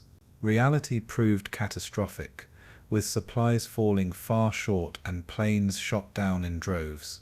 The Luftwaffe's failure at Stalingrad epitomized its overextension and decline. The vast distances of the Eastern Front consumed the Luftwaffe's strength at an alarming rate. Aircraft that once dominated skies over Europe now struggled to cover hundreds of miles of front lines. Fuel shortages limited the number of sorties, while maintenance crews scavenged parts from wrecked planes to keep others flying. Soviet industry, relocated east of the Urals, churned out new fighters and bombers at a pace Germany could not match. By late 1942, Soviet pilots flew Yak-9 Sai, La-5s, and Il-2 Sturmovix in increasing numbers. These aircraft, while not always superior individually, overwhelmed the Luftwaffe with sheer mass and resilience. German aces still racked up impressive tallies, but the strain on younger, less experienced pilots was devastating. Attrition hollowed out squadrons, leaving gaps in defense and weakening offensive capacity. For every German victory in the air, new Soviet planes replaced the fallen. The balance of power was shifting irreversibly toward the Red Air Force. The winter of 1942-43 revealed the Luftwaffe's growing vulnerability. Snowstorms and freezing temperatures grounded planes for days, while engines failed under the extreme cold. Mechanics devised makeshift solutions, lighting fires under aircraft to thaw engines before takeoff. Pilots flew in frostbitten conditions, their breath freezing on oxygen masks, visibility often near zero. Soviet pilots, more accustomed to the harsh climate, gained an edge in endurance and adaptability. Air battles over Kursk in 1943 underscored the new balance, as swarms of Soviet aircraft clashed with depleted German squadrons. The Luftwaffe managed to inflict heavy losses, but the Soviets could replace their planes faster than Germany could. Attrition, not single battles, became the true measure of the air war. For the first time, German commanders realized they could no longer guarantee air superiority over the Eastern Front. The myth of invincible dominance had crumbled under the weight of attrition and endless Soviet resilience. By 1944, the Luftwaffe on the Eastern Front was a shadow of its former self. Continuous losses, fuel crises, and exhausted crews left it unable to contest Soviet offensives effectively. The Red Air Force now ruled the skies, providing close air support for massive ground offensives sweeping westward. German divisions retreated under relentless bombing and strafing, often unable to regroup or counterattack. Soviet aircraft disrupted logistics, destroyed bridges, and hunted retreating columns with impunity. For German soldiers, the once protective umbrella of the Luftwaffe had vanished, replaced by constant vulnerability from above. Even the introduction of advanced fighters, like the Fell 190, came too late to reverse the tide. The Eastern Front had drained the Luftwaffe of its best pilots, its most experienced leaders, and its hope of recovery. What began as a campaign of overwhelming air dominance ended in exhaustion and defeat. The eastern skies told the story of a force stretched beyond its limits, undone by distance, attrition, and a resilient enemy. The Blitz, as it became known, was not merely a campaign of bombs and flames, but a calculated attempt to break the spirit of a nation. Beginning in September 1940, after the Luftwaffe's failure to destroy the Royal Air Force in the Battle of Britain, Hitler turned his fury toward Britain's cities. London became the primary target, with its docks, factories, and residential areas absorbing wave after wave of destruction. The first Great Raid on September 7, 1940, saw nearly 1,000 German aircraft darken the skies, transforming the capital into a cauldron of fire and rubble. The strategy was designed to terrorize the population, undermine morale, and pressure the British government to seek peace. Instead, it inaugurated one of the most iconic periods of civilian endurance in modern history. The scale of bombing was unprecedented, with the Luftwaffe dropping thousands of tons of explosives in relentless succession.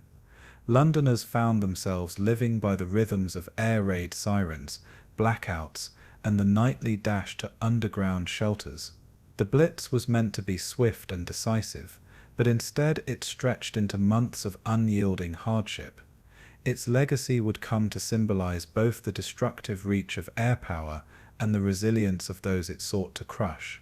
Life during the Blitz was marked by constant fear and ceaseless adaptation. Entire families slept in underground stations, their nightly routine transformed into a grim communal ritual of survival. Streets once alive with daily commerce were reduced to craters and burned-out shells, while fire brigades raced tirelessly to contain blazes sparked by incendiaries. Hospitals overflowed with casualties, and makeshift medical stations sprang up amid the ruins. Children were evacuated to the countryside in unprecedented numbers, a mass displacement of Britain's youngest generation. Yet, amid the terror, civilians displayed remarkable resilience, carrying on with work, schooling, and daily chores as bombs fell overhead. Propaganda posters proclaimed "Keep calm and carry on," reinforcing the message of stoicism. Even as death tolls rose into the tens of thousands, the British public refused to yield to despair. The shared suffering created a sense of unity, binding people together across class and community lines. The Luftwaffe had underestimated not only Britain's military defences, but also the iron will of its civilians. London bore the brunt of the Blitz, but other cities across Britain were not spared. Coventry, a centre of industrial production, suffered one of the most devastating single raids in November 1940. Over 500 tons of bombs rained down on the city in a single night, destroying much of its medieval heart and obliterating factories vital to the war effort. The attack was so severe that the German term to Coventrate was coined to describe the complete destruction of a city by bombing. Liverpool, Birmingham, Manchester, and Glasgow all faced their own nights of horror as the Luftwaffe sought to cripple industry and demoralize workers. Ports became frequent targets, with shipping and dockyards sustaining crippling blows. Smaller towns and rural areas were not immune, as navigational errors and indiscriminate bombing spread destruction far beyond intended sites. Firestorms consumed entire districts, leaving survivors to pick through the ashes of their homes and livelihoods. The scale of devastation across Britain underscored the Luftwaffe's capacity to project power deep into enemy territory. Yet every bomb dropped also hardened the resolve of those who endured it. The Luftwaffe's campaign was not purely a military exercise, but also a form of psychological warfare. The German leadership believed that by sowing terror among civilians, Britain's will to fight would collapse. Radio broadcasts, propaganda leaflets, and targeted strikes on cultural landmarks were part of this wider strategy. Yet, instead of breaking morale, The nightly raids fostered a spirit of defiance that became emblematic of Britain's wartime identity. Prime Minister Winston Churchill's speeches amplified this defiance, declaring that the British people would never surrender. Civilians turned resilience into an act of resistance, embodying a quiet defiance that became a weapon in itself. Images of Londoners sipping tea in bomb shelters or digging out rubble with stoic expressions became powerful counter-narratives to German intentions. The sense of collective endurance grew stronger with each passing raid, binding the public to their leaders and reinforcing national unity. The Luftwaffe had hoped to sow division and despair, but instead they cultivated solidarity and resolve. In this, the bombing campaign achieved the opposite of its intended effect. The British response to the Blitz was both practical and symbolic. The Royal Air Force continued to engage the Luftwaffe in defensive battles, intercepting bombers whenever possible, and forcing them to operate under increasing strain. Civil defense units organized firefighting brigades, rescue squads, and medical teams, often working through the night amid collapsing buildings and burning streets. Blackout regulations plunged cities into darkness, a defense against enemy bombers but also a new kind of daily hardship. Anti-aircraft batteries dotted city perimeters, their thunderous volleys offering both protection and reassurance to civilians huddled below. Underground stations such as Aldwych and Bethnal Green transformed into subterranean villages, filled with makeshift beds, improvised kitchens, and communal singing to pass the time. Churches, schools, and community halls were converted into aid centers, distributing food and comfort to those displaced. The British government carefully managed morale through radio broadcasts, newspapers, and films, ensuring that stories of heroism and survival outweighed those of despair. Even as death tolls rose, the emphasis was on perseverance and unity. The Blitz became not only a trial of endurance, but also a cultural moment of shared defiance. For the Luftwaffe, the Blitz revealed both the power and limitations of strategic bombing. German aircraft inflicted immense destruction, but the attacks failed to cripple Britain's war production as intended. Factories relocated, dispersed, or quickly repaired, maintaining a steady flow of arms and supplies to the front. The psychological blow also failed to achieve its purpose, as civilian morale remained far more resilient than expected. The diversion of resources to bombing campaigns strained the Luftwaffe's capacity, forcing them to balance raids over Britain with commitments on other fronts. The long flights over hostile territory exposed bombers to mounting losses, with RAF fighters and anti-aircraft defences growing more effective by the week. The failure to destroy the RAF earlier meant Britain retained air resistance capabilities that inflicted steady attrition on German crews. By the spring of 1941, the intensity of the Blitz began to wane as Luftwaffe priorities shifted toward preparations for the invasion of the Soviet Union. What remained was a battered but unbroken Britain, scarred yet resolute. The Blitz demonstrated that bombing alone could not secure victory. The civilian experience of the Blitz became central to Britain's wartime identity. Diaries, letters, and oral histories from survivors capture the mix of terror and determination that defined those nights. Children remembered the eerie wail of sirens and the rumble of bombers overhead, sounds that haunted them long after the war ended. Parents described the daily struggle to provide food, warmth, and reassurance in the face of constant danger. Communities rallied together, sharing meager supplies and comforting one another in times of loss. The rubble of destroyed neighborhoods became both a sight of mourning and a testament to endurance. Artists, writers, and filmmakers documented the Blitz, ensuring that its impact was not merely military, but cultural and emotional. These narratives preserved the memory of ordinary resilience, elevating the civilian experience into a symbol of national pride. The shared suffering reinforced bonds between citizens and strengthened trust in their leaders. The Blitz was not simply endured, it was transformed into a story of defiance that outlasted the bombs themselves. By the end of the Blitz in May 1941, Britain had endured 8 months of unrelenting aerial bombardment.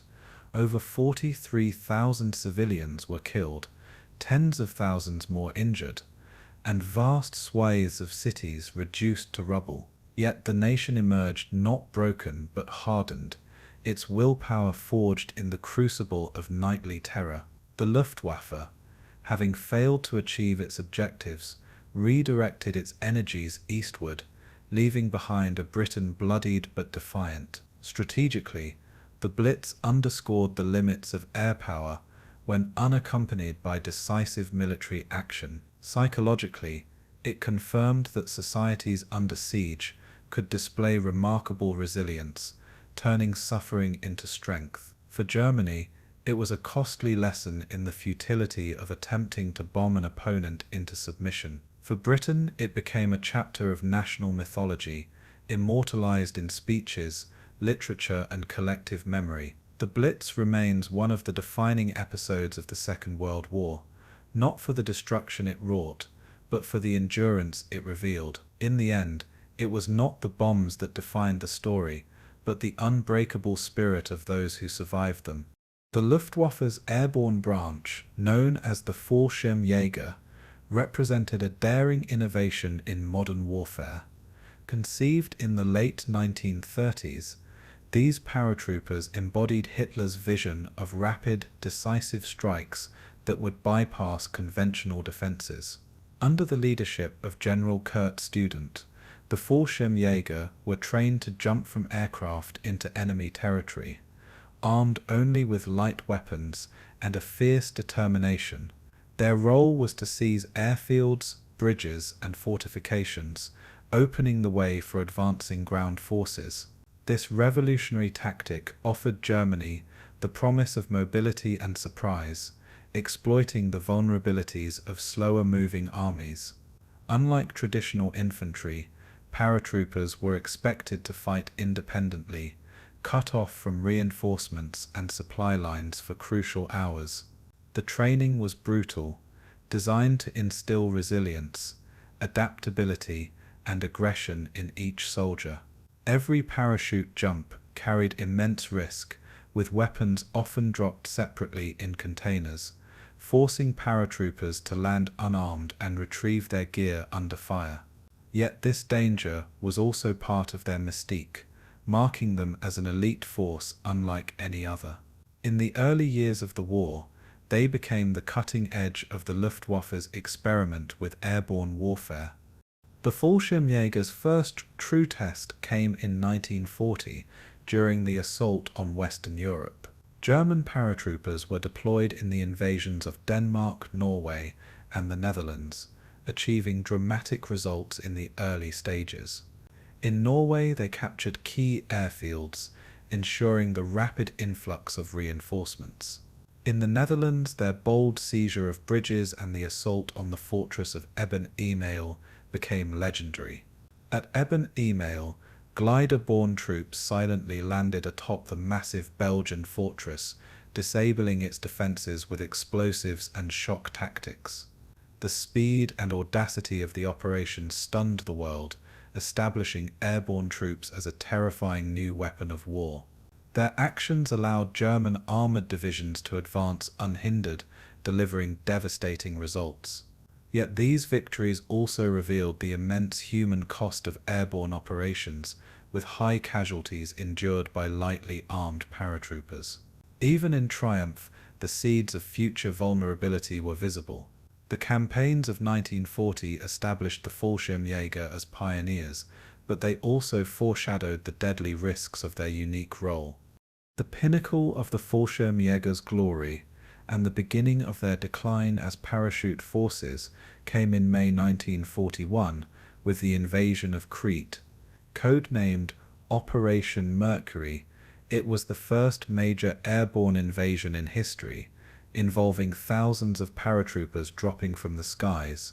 German planners intended to overwhelm the island quickly, capturing airfields to allow reinforcements to land. The spectacle of descending paratroopers filled the skies, but the element of surprise was partly lost due to Allied intelligence intercepts. British, Australian, New Zealand and Greek defenders were waiting, inflicting heavy losses on the lightly armed invaders. Many Fallschirmjäger were killed before even reaching their weapons containers, cut down as they scrambled across exposed fields. The battle turned into a brutal test of endurance, with German paratroopers fighting desperately to hold captured positions until reinforcements arrived. Despite appalling casualties, the Germans eventually secured Crete, but at a staggering human cost. The bloodbath convinced Hitler never to authorize another large-scale airborne invasion. Crete was both the Fallschirmjägers' greatest triumph and their most devastating tragedy. The aftermath of Crete marked a profound transformation in the role of the Fallschirmjäger. Hitler, shaken by the immense losses, declared that never again would Germany risk such a costly airborne operation. The Fallschirmjäger, once conceived as an airborne spearhead, were gradually transformed into elite ground infantry. Their parachutes were largely set aside, but their reputation for bravery and skill ensured that they continued to be deployed in critical battles. Reorganized into divisions, they fought tenaciously in Italy, North Africa, and on the Eastern Front. No longer symbols of aerial daring, they became shock troops, holding defensive lines and carrying out grueling assaults. This shift reflected both the limits of airborne warfare and the desperation of Germany's later campaigns.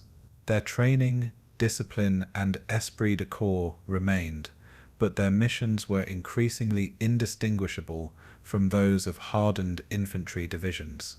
Even so, the Fallschirmjäger retained their elite status, feared and respected by both friend and foe.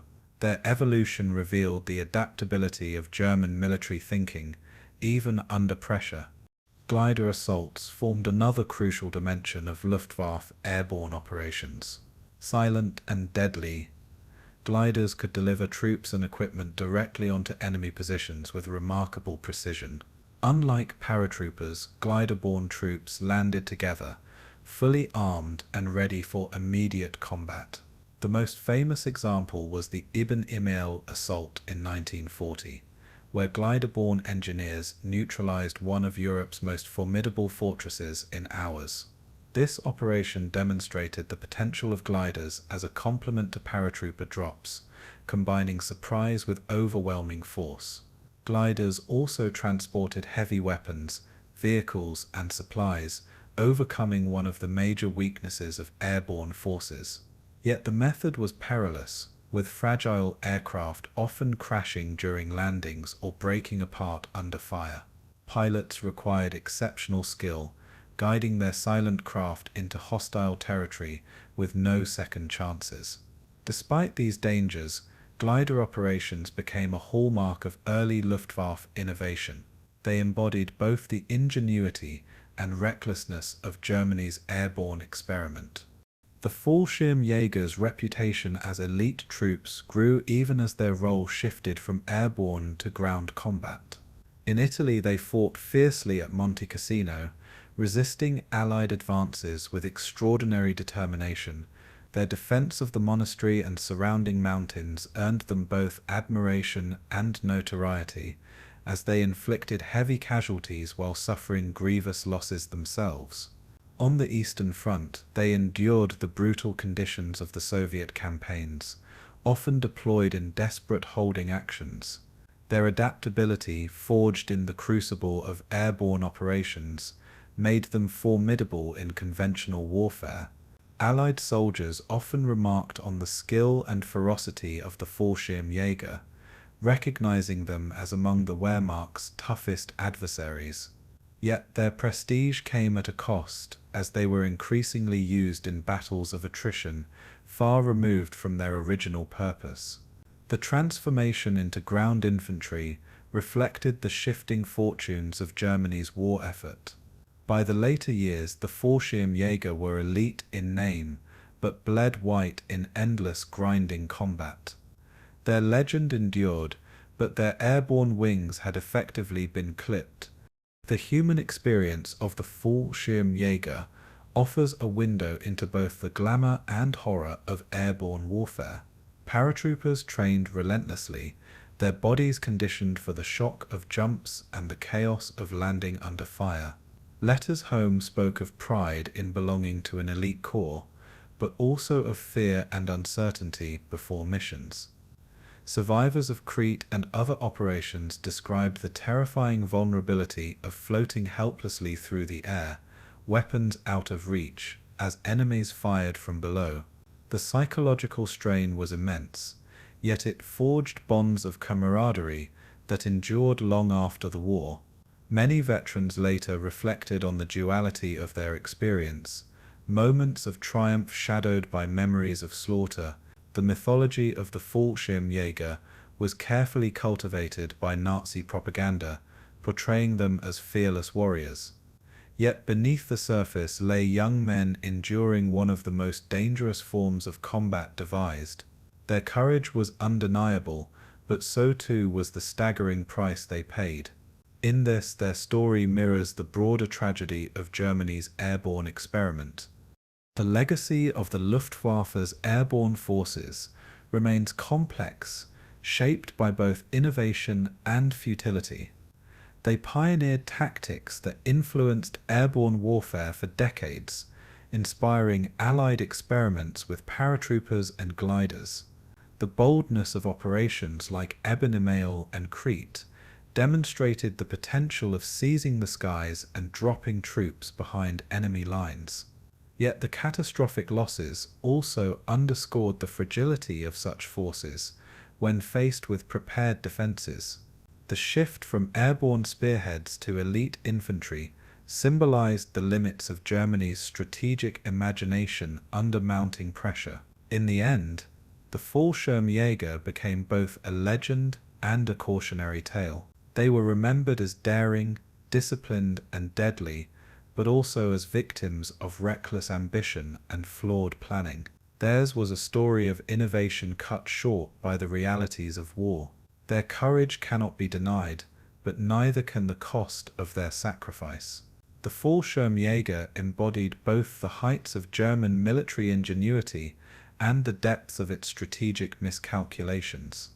By 1942, Germany faced a new kind of war, relentless bombing campaigns launched by the Royal Air Force, and soon after, the United States Army Air Forces, what began as sporadic night raids during the early years of the war, evolved into a systematic offensive designed to cripple German industry and break civilian morale. The RAF's strategy emphasized night bombing, targeting cities and industrial centers with massive waves of aircraft. The USAAF, entering the conflict in force by 1943, favored daylight precision bombing, striking oil plants, ball-bearing factories, and transportation networks. Together, these two approaches created a 24-hour bombardment cycle that strained the Luftwaffe to its breaking point. For Germany's air defenders, the struggle was not only tactical, but also existential, as their skies filled with hundreds of enemy aircraft daily. The Luftwaffe was tasked with preserving the Reich from destruction while suffering attrition it could not sustain. Each raid was both a battle for survival and a display of overwhelming Allied industrial superiority. German cities smoldered, while the defenders sought innovative methods to resist the assault. The skies above Europe became the decisive front of the air war. The RAF's nighttime bombing campaign presented unique challenges to the Luftwaffe. Flying in darkness, British bombers relied on new navigation technologies such as G and oboe, allowing them to strike deeper into German territory.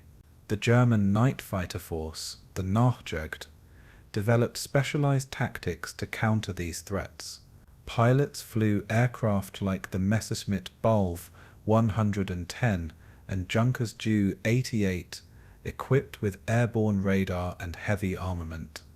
Coordinated through the Kamm-Huber line, a network of searchlights, flak batteries and radar stations, night fighters attempted to intercept bomber streams. The struggle was one of adaptation, with electronic warfare becoming a decisive factor. British crews employed countermeasures such as window, strips of aluminum foil that blinded radar systems, frustrating Luftwaffe defences. Battles in the night sky became duels of technology, courage and endurance. For German civilians below, the roar of bombers and the thunder of anti-aircraft guns created nights of terror. Each mission reflected the grim rhythm of war in the shadows. The arrival of the USAF's 8th Air Force in Britain brought a new dimension to the bombing offensive. Unlike the RAF, the Americans insisted on daylight bombing, believing that accuracy could only be achieved under full visibility. Flying massive formations of Boeing B-17 Flying Fortresses and consolidated B-24 Liberators, they sought to smash German industry through precision strikes. These daylight raids, however, left bombers vulnerable to interception by swarms of Luftwaffe fighters. Focke-Wulf Fw 190 SES and Messerschmitt Bf 109S attacked relentlessly, inflicting heavy casualties on the unescorted bombers. Battles over targets like Regensburg, Schweinfurt, and Bremen resulted in staggering losses for the Americans. Entire bomber groups returned shattered, their formations decimated by German fighters and flak. The Luftwaffe celebrated these victories, but each success required fuel, pilots, and aircraft they could ill afford to lose. The duel between American daylight bombers and German interceptors became one of the fiercest contests of the war. For months, the outcome of the air war seemed uncertain. German air defense strategy relied heavily on radar systems and coordinated fighter responses. Ground controllers directed interceptors into bomber formations, while radar-guided flak batteries filled the sky with lethal shrapnel. The system demanded discipline, precision, and constant adaptation as Allied tactics evolved. Yet the sheer scale of the bomber streams often overwhelmed defensive coordination. As raids grew larger, with hundreds of aircraft in tight formation, the Luftwaffe struggled to bring sufficient fighters to bear. Pilots endured exhausting sorties, sometimes flying multiple missions in a single day. The attrition rate among seasoned aces increased alarmingly, weakening the Luftwaffe's core of expertise. Young, barely trained recruits were rushed into cockpits, facing overwhelming odds against well-armed bombers and long-range Allied escorts. Despite technological sophistication, Germany's defensive system strained under relentless pressure. The skies became a grinding war of numbers, and the Luftwaffe lacked the resources to sustain parity. The turning point in this aerial struggle came with the introduction of long-range escort fighters by the Allies. Initially, American bombers had been forced to fly deep into German territory without fighter protection, making them easy prey for Luftwaffe interceptors. The arrival of the P-51 Mustang, with its extended range and superb performance, changed everything. Mustangs could now escort bombers all the way to targets in central Germany and back, denying the Luftwaffe the freedom to strike at will. Luftwaffe fighters, once predators, now found themselves hunted by Allied escorts. Aces who had dominated the skies were forced into defensive engagements, often against numerically superior opponents. The balance of power shifted decisively as bomber losses decreased and Luftwaffe casualties soared. The Mustang, combined with earlier P-47 Thunderbolts and P-38 Lightnings, ensured that bomber formations were no longer defenseless. Germany's last advantage in daylight air combat had evaporated. The skies above the Reich became a battlefield of attrition. The Luftwaffe could not win. The psychological dimension of the Allied bombing offensive weighed heavily on both airmen and civilians. For German pilots, each mission became a desperate fight for survival against overwhelming odds. Fatigue, fear, and dwindling morale spread as comrades failed to return from sorties. For civilians, the experience of living under constant threat was equally devastating. Entire neighborhoods were reduced to rubble, families huddled in shelters, and cities burned night after night. Propaganda attempted to maintain morale, portraying Luftwaffe defenders as heroic guardians of the homeland. Yet the scale of destruction eroded faith in the regime's promises of victory. Survivors remembered nights illuminated by firestorms, the sky choked with smoke, and the unending drone of bombers overhead. The psychological warfare of strategic bombing aimed to break the will of the German people. While it did not lead to collapse, it inflicted scars that lasted for generations. The battle in the skies was as much about spirit as it was about steel. Despite the devastation, the Luftwaffe developed remarkable night-fighting techniques and technological innovations. Radar-equipped fighters like the Ju-88C and He-219U became formidable opponents in nocturnal duels. Ground-based radar operators worked closely with pilots, guiding them into bomber streams with increasing efficiency. German engineers created advanced weapons, including upward-firing cannons known as Schräge Musik, which allowed fighters to attack bombers from below undetected.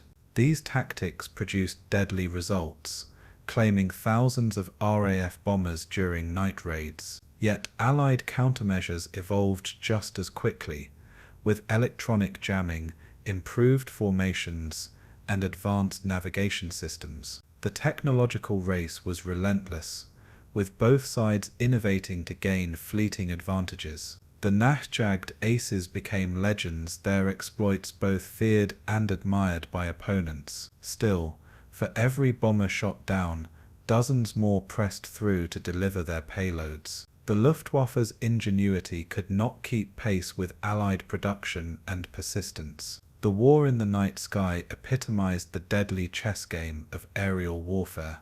By 1944, the Luftwaffe's struggle against the Allied bomber offensive had become unsustainable. German losses in pilots and aircraft mounted faster than they could be replaced. Oil shortages crippled training programs, leaving new recruits underprepared for the intensity of combat. Allied raids targeted fuel plants and transportation networks, further strangling the Luftwaffe's ability to operate. The once proud Air Force, which had dominated Europe in 1940, was now on the defensive, its strength eroded beyond recovery.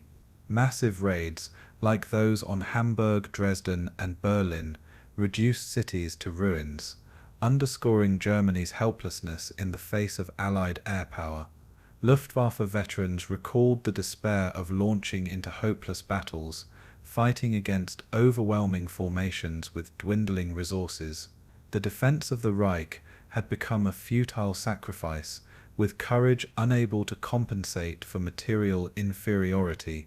The bomber offensive succeeded in crippling Germany's war economy and destroying its last hope of regaining air superiority. By war's end, the Luftwaffe lay shattered, its legacy marked by brilliance, desperation, and ultimate defeat. The Luftwaffe's pursuit of advanced technology represented both its greatest ambition and its most desperate gamble. By the middle of the war, German engineers sought revolutionary weapons that could turn the tide against Allied industrial superiority. Among these efforts, the development of the Messerschmitt Me 262 jet fighter became the most iconic symbol of German innovation. Unlike conventional propeller-driven planes, the Me 262 relied on turbojet engines that propelled it to unprecedented speeds. It was capable of outrunning and outclimbing any Allied aircraft of its era, making it a potential game-changer in air combat. German pilots who flew the Me-262 described the sensation as stepping into the future, where technology promised dominance. Yet the introduction of such advanced systems required enormous resources and came with constant delays. Political interference, material shortages, and Hitler's obsession with offensive bombing roles hampered the jet's potential. The Me-262 embodied both the brilliance and the contradictions of the Luftwaffe's technological ambitions. It was a marvel of engineering that arrived too late to change Germany's fate. The Me-262's development began before the war, but it was accelerated once Germany realized it was losing the battle for air superiority. Engineers faced immense challenges in producing reliable jet engines, particularly with the scarcity of high-temperature alloys. Early engines burned out after only a few hours of flight, forcing constant redesigns and limiting operational reliability. Despite these flaws, the aircraft's speed, nearly 100 miles per hour, faster than the best Allied fighters, was undeniable. German pilots quickly learned how to exploit this advantage, diving into bomber formations with devastating cannon fire before racing away unscathed. For the Allies, the sudden appearance of jets in the skies over Europe was a shocking revelation. Intelligence officers scrambled to assess how widespread the threat could become if mass production were achieved. Unfortunately for Germany, its fractured production networks, damaged by Allied bombing, made large-scale deployment impossible. Only a few hundred Me-262s ever reached operational service, far fewer than required to alter the war's trajectory. The Luftwaffe had discovered the future, but lacked the means to fully wield it. Hitler's personal interference further undermined the Me-262's effectiveness. Obsessed with offensive operations, he demanded that the jet be configured as a fighter-bomber rather than a pure interceptor. This decision delayed production and forced engineers to adapt the design for roles it was not best suited for. Pilots protested, arguing that the jet's speed and firepower were ideal for destroying Allied bombers. Their concerns were often ignored until it was too late, by which time Allied bombing campaigns had reached devastating intensity.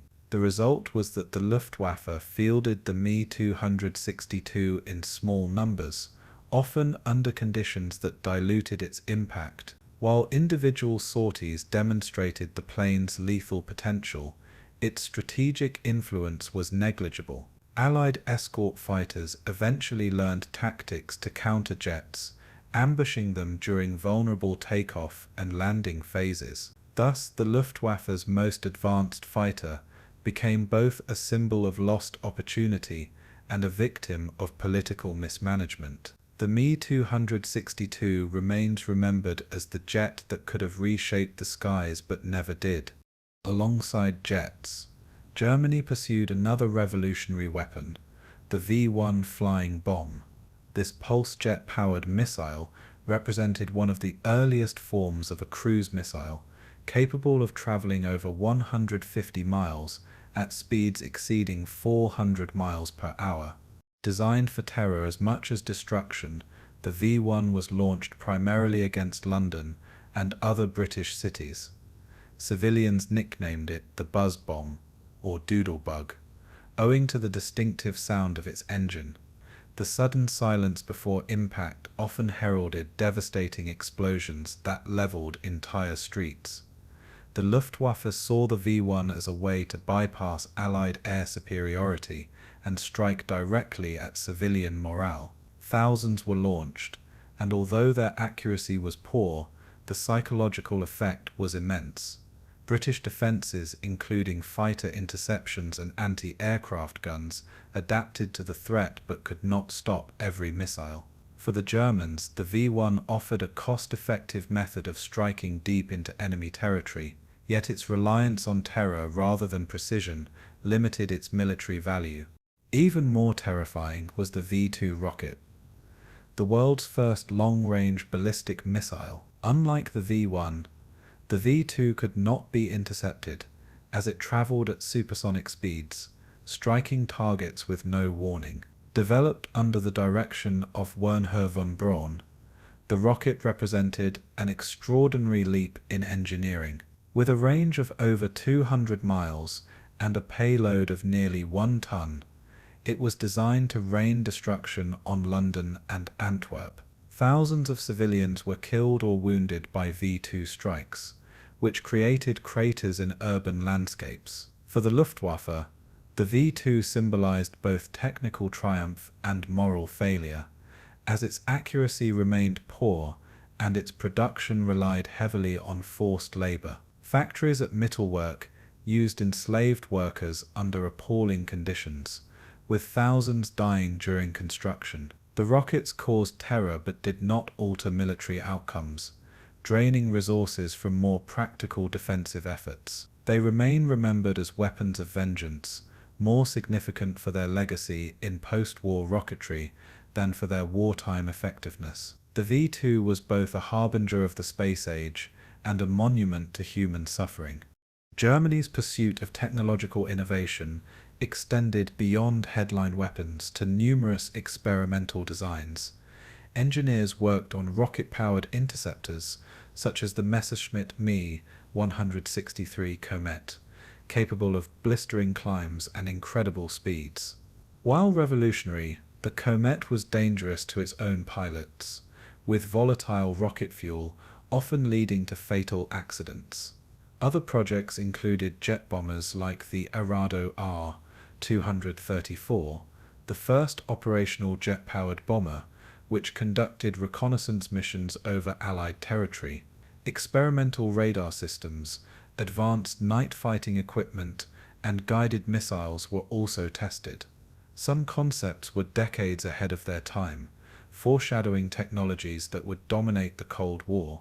Yet the fractured nature of Nazi decision-making, coupled with limited resources, meant that few of these innovations reached widespread service.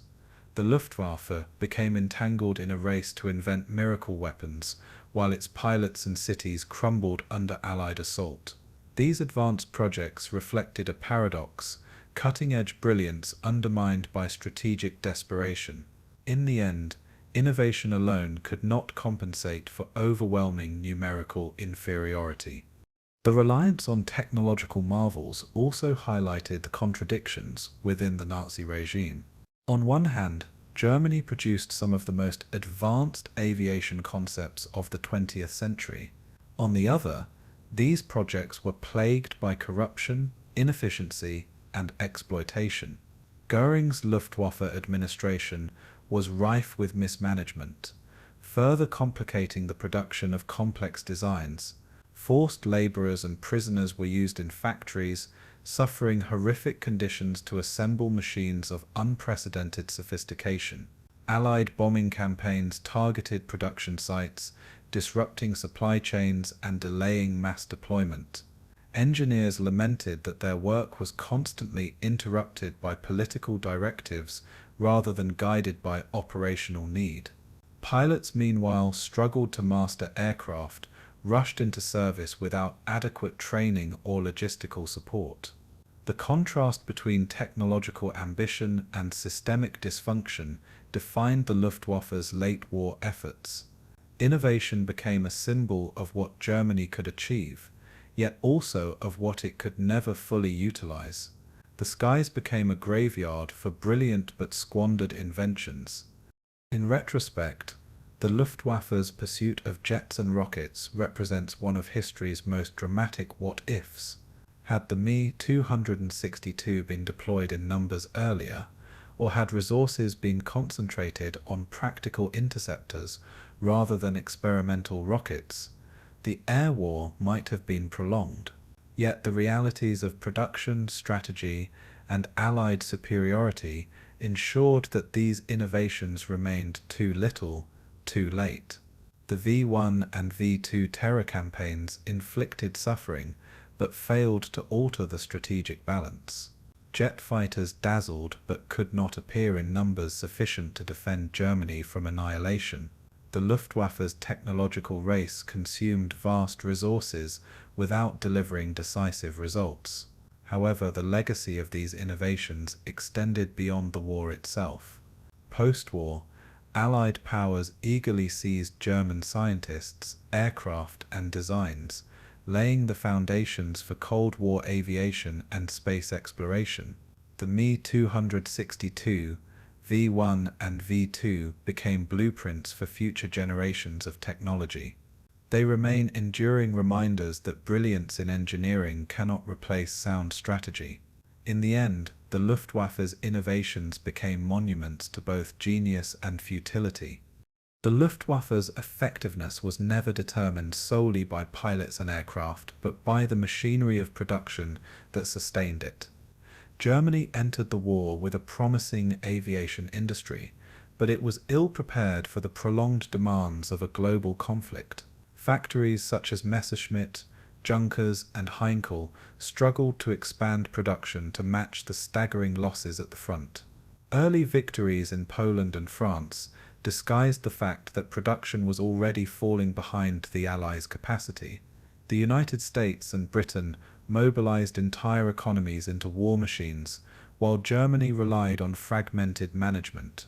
Hermann Göring, head of the Luftwaffe, and later in charge of the four-year plan, proved an incompetent steward of resources. His lavish lifestyle and disinterest in technical details undermined efficiency. Factories competed for raw materials, engines, and workers, often duplicating efforts in wasteful rivalries. Instead of streamlined coordination, the German aviation industry became a battlefield of bureaucratic infighting. These structural flaws ensured that the Luftwaffe's logistical backbone was fragile from the start. Allied bombing campaigns magnified these weaknesses, striking deep into Germany's industrial heartland. By 1942, plants producing engines, airframes, and ball bearings were constant targets for RAF night raids and USAAF daylight precision strikes. The Ruhr, the industrial hub of Germany, endured repeated bombing that crippled output. Factories were forced to disperse into underground facilities, caves, and forests. But this relocation slowed production further.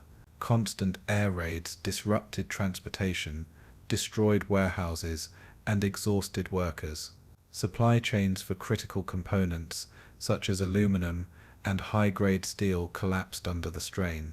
Trains carrying parts or fuel to assembly lines were bombed, leaving half-finished aircraft stranded. Even when planes were completed, airfields where they might be tested or deployed were under assault. The Luftwaffe found itself in a vicious cycle. Unable to defend industry effectively, its weakened industry produced fewer aircraft to mount a defense. The Allied bombing offensive thus directly eroded the Luftwaffe's capacity to fight. To make up for these losses, the Nazi regime turned increasingly to forced labor. Millions of men and women from occupied territories were transported into the Reich to work in aircraft plants under brutal conditions. Prisoners of war, concentration camp inmates, and civilians were compelled to build engines, wings, and bombs. Their labor kept production lines running, but it was plagued by sabotage, inefficiency, and human suffering. Workers were often starved, beaten, or executed for mistakes, creating an atmosphere of fear rather than productivity. German engineers complained about poor workmanship, but the regime's reliance on exploitation left little room for alternatives. Entire aircraft such as the V1 flying bomb and components for the Me-262 were assembled in underground facilities where thousands of prisoners perished. While forced labor prolonged Germany's ability to produce warplanes, it came at the cost of enormous human tragedy. The Luftwaffe was thus sustained not by efficiency, but by cruelty. Behind every aircraft stood the suffering of countless victims. Logistical failures extended beyond factories into fuel supplies, the true lifeblood of any air force. Germany had no abundant natural petroleum reserves and relied heavily on synthetic fuel derived from coal. These facilities became prime targets for Allied bombers, leading to chronic shortages. Pilots often trained with limited flying hours because fuel could not be spared, reducing combat readiness. By 1944, shortages were so severe that entire squadrons were grounded, unable to fly despite having aircraft. Luftwaffe commanders pleaded for priority allocations, but the demands of tanks and submarines also consumed fuel stocks. Transportation bottlenecks further compounded the crisis, as Allied bombings disrupted the rail networks, delivering synthetic fuels. Ground crews scavenged fuel wherever possible, rationing drops to keep a handful of planes in the air. The Luftwaffe's strategic reach was thus crippled not by lack of aircraft alone, but by empty fuel tanks. Without fuel, even the most advanced jet fighter was reduced to a useless shell. Göring's leadership failures were central to the Luftwaffe's logistical collapse. He had been appointed largely for his loyalty to Hitler and his charisma, but he lacked administrative discipline. Instead of creating a centralized, efficient command for aviation production, he allowed overlapping agencies to compete for control. The Reich Air Ministry, the four-year plan, and private corporations all clashed over priorities. Corruption flourished, with contracts awarded based on political connections rather than technical merit. Engineers lamented that vital projects were delayed, while Göring indulged in self-promotion and personal luxuries. His infamous boasts, such as claiming that no enemy aircraft will ever fly over the Reich, reflected arrogance rather than reality. As defeat loomed, Göring's detachment from logistical realities deepened, leading subordinates to bypass him whenever possible. By the war's end, he was reviled even within the Luftwaffe as a symbol of mismanagement. His incompetence became one of the decisive factors in the Luftwaffe's decline. The contrast with the Allies was stark and decisive. In Britain and America, mass production was streamlined, standardized, and fueled by abundant resources.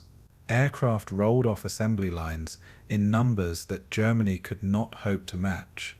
While Germany struggled to produce hundreds of planes, the Allies delivered thousands each month. American factories such as those of Boeing and North American Aviation built bombers and fighters in staggering quantities. Britain coordinated production across its empire, ensuring constant supplies of aircraft, parts, and trained crews. This industrial superiority ensured that even when Luftwaffe pilots scored victories, their losses could never be replenished at the same rate. Germany's insistence on technological marvels like the Me-262 further diverted resources from simpler, mass-producible fighters. The Luftwaffe was locked into an arms race it could never win. The balance of production tilted decisively in favor of the Allies, sealing the Luftwaffe's fate long before the war ended. Another dimension of logistical collapse lay in maintenance and spare parts. Even when aircraft reached frontline units, shortages of replacement engines, tires, and weaponry hampered operations. Ground crews cannibalized wrecked planes to keep others flying, a desperate measure that reflected the scale of scarcity. Pilots often flew machines patched together from multiple aircraft, reducing reliability and safety. In the harsh conditions of the Eastern Front, cold and dust took a relentless toll on engines. Requests for spare parts were delayed for weeks or months, leaving frontline squadrons crippled. The Luftwaffe's once prized efficiency in rapid deployment gave way to stagnation and decay. Allied air forces, by contrast, enjoyed robust supply chains and standardized parts that simplified repairs. German pilots increasingly fought at a disadvantage, not only in numbers but in machine reliability.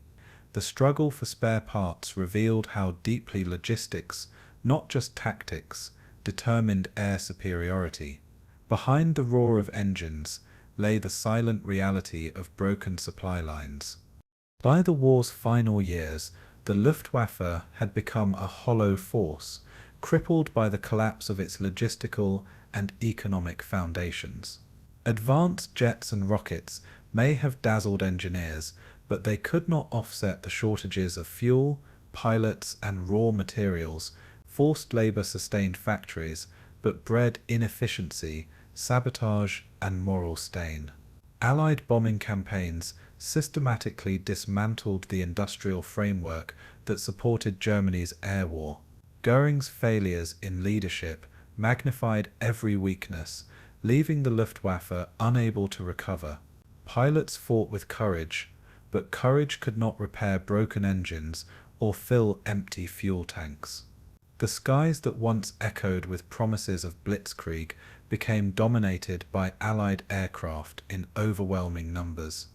The Luftwaffe's story thus became a case study in the importance of logistics over spectacle.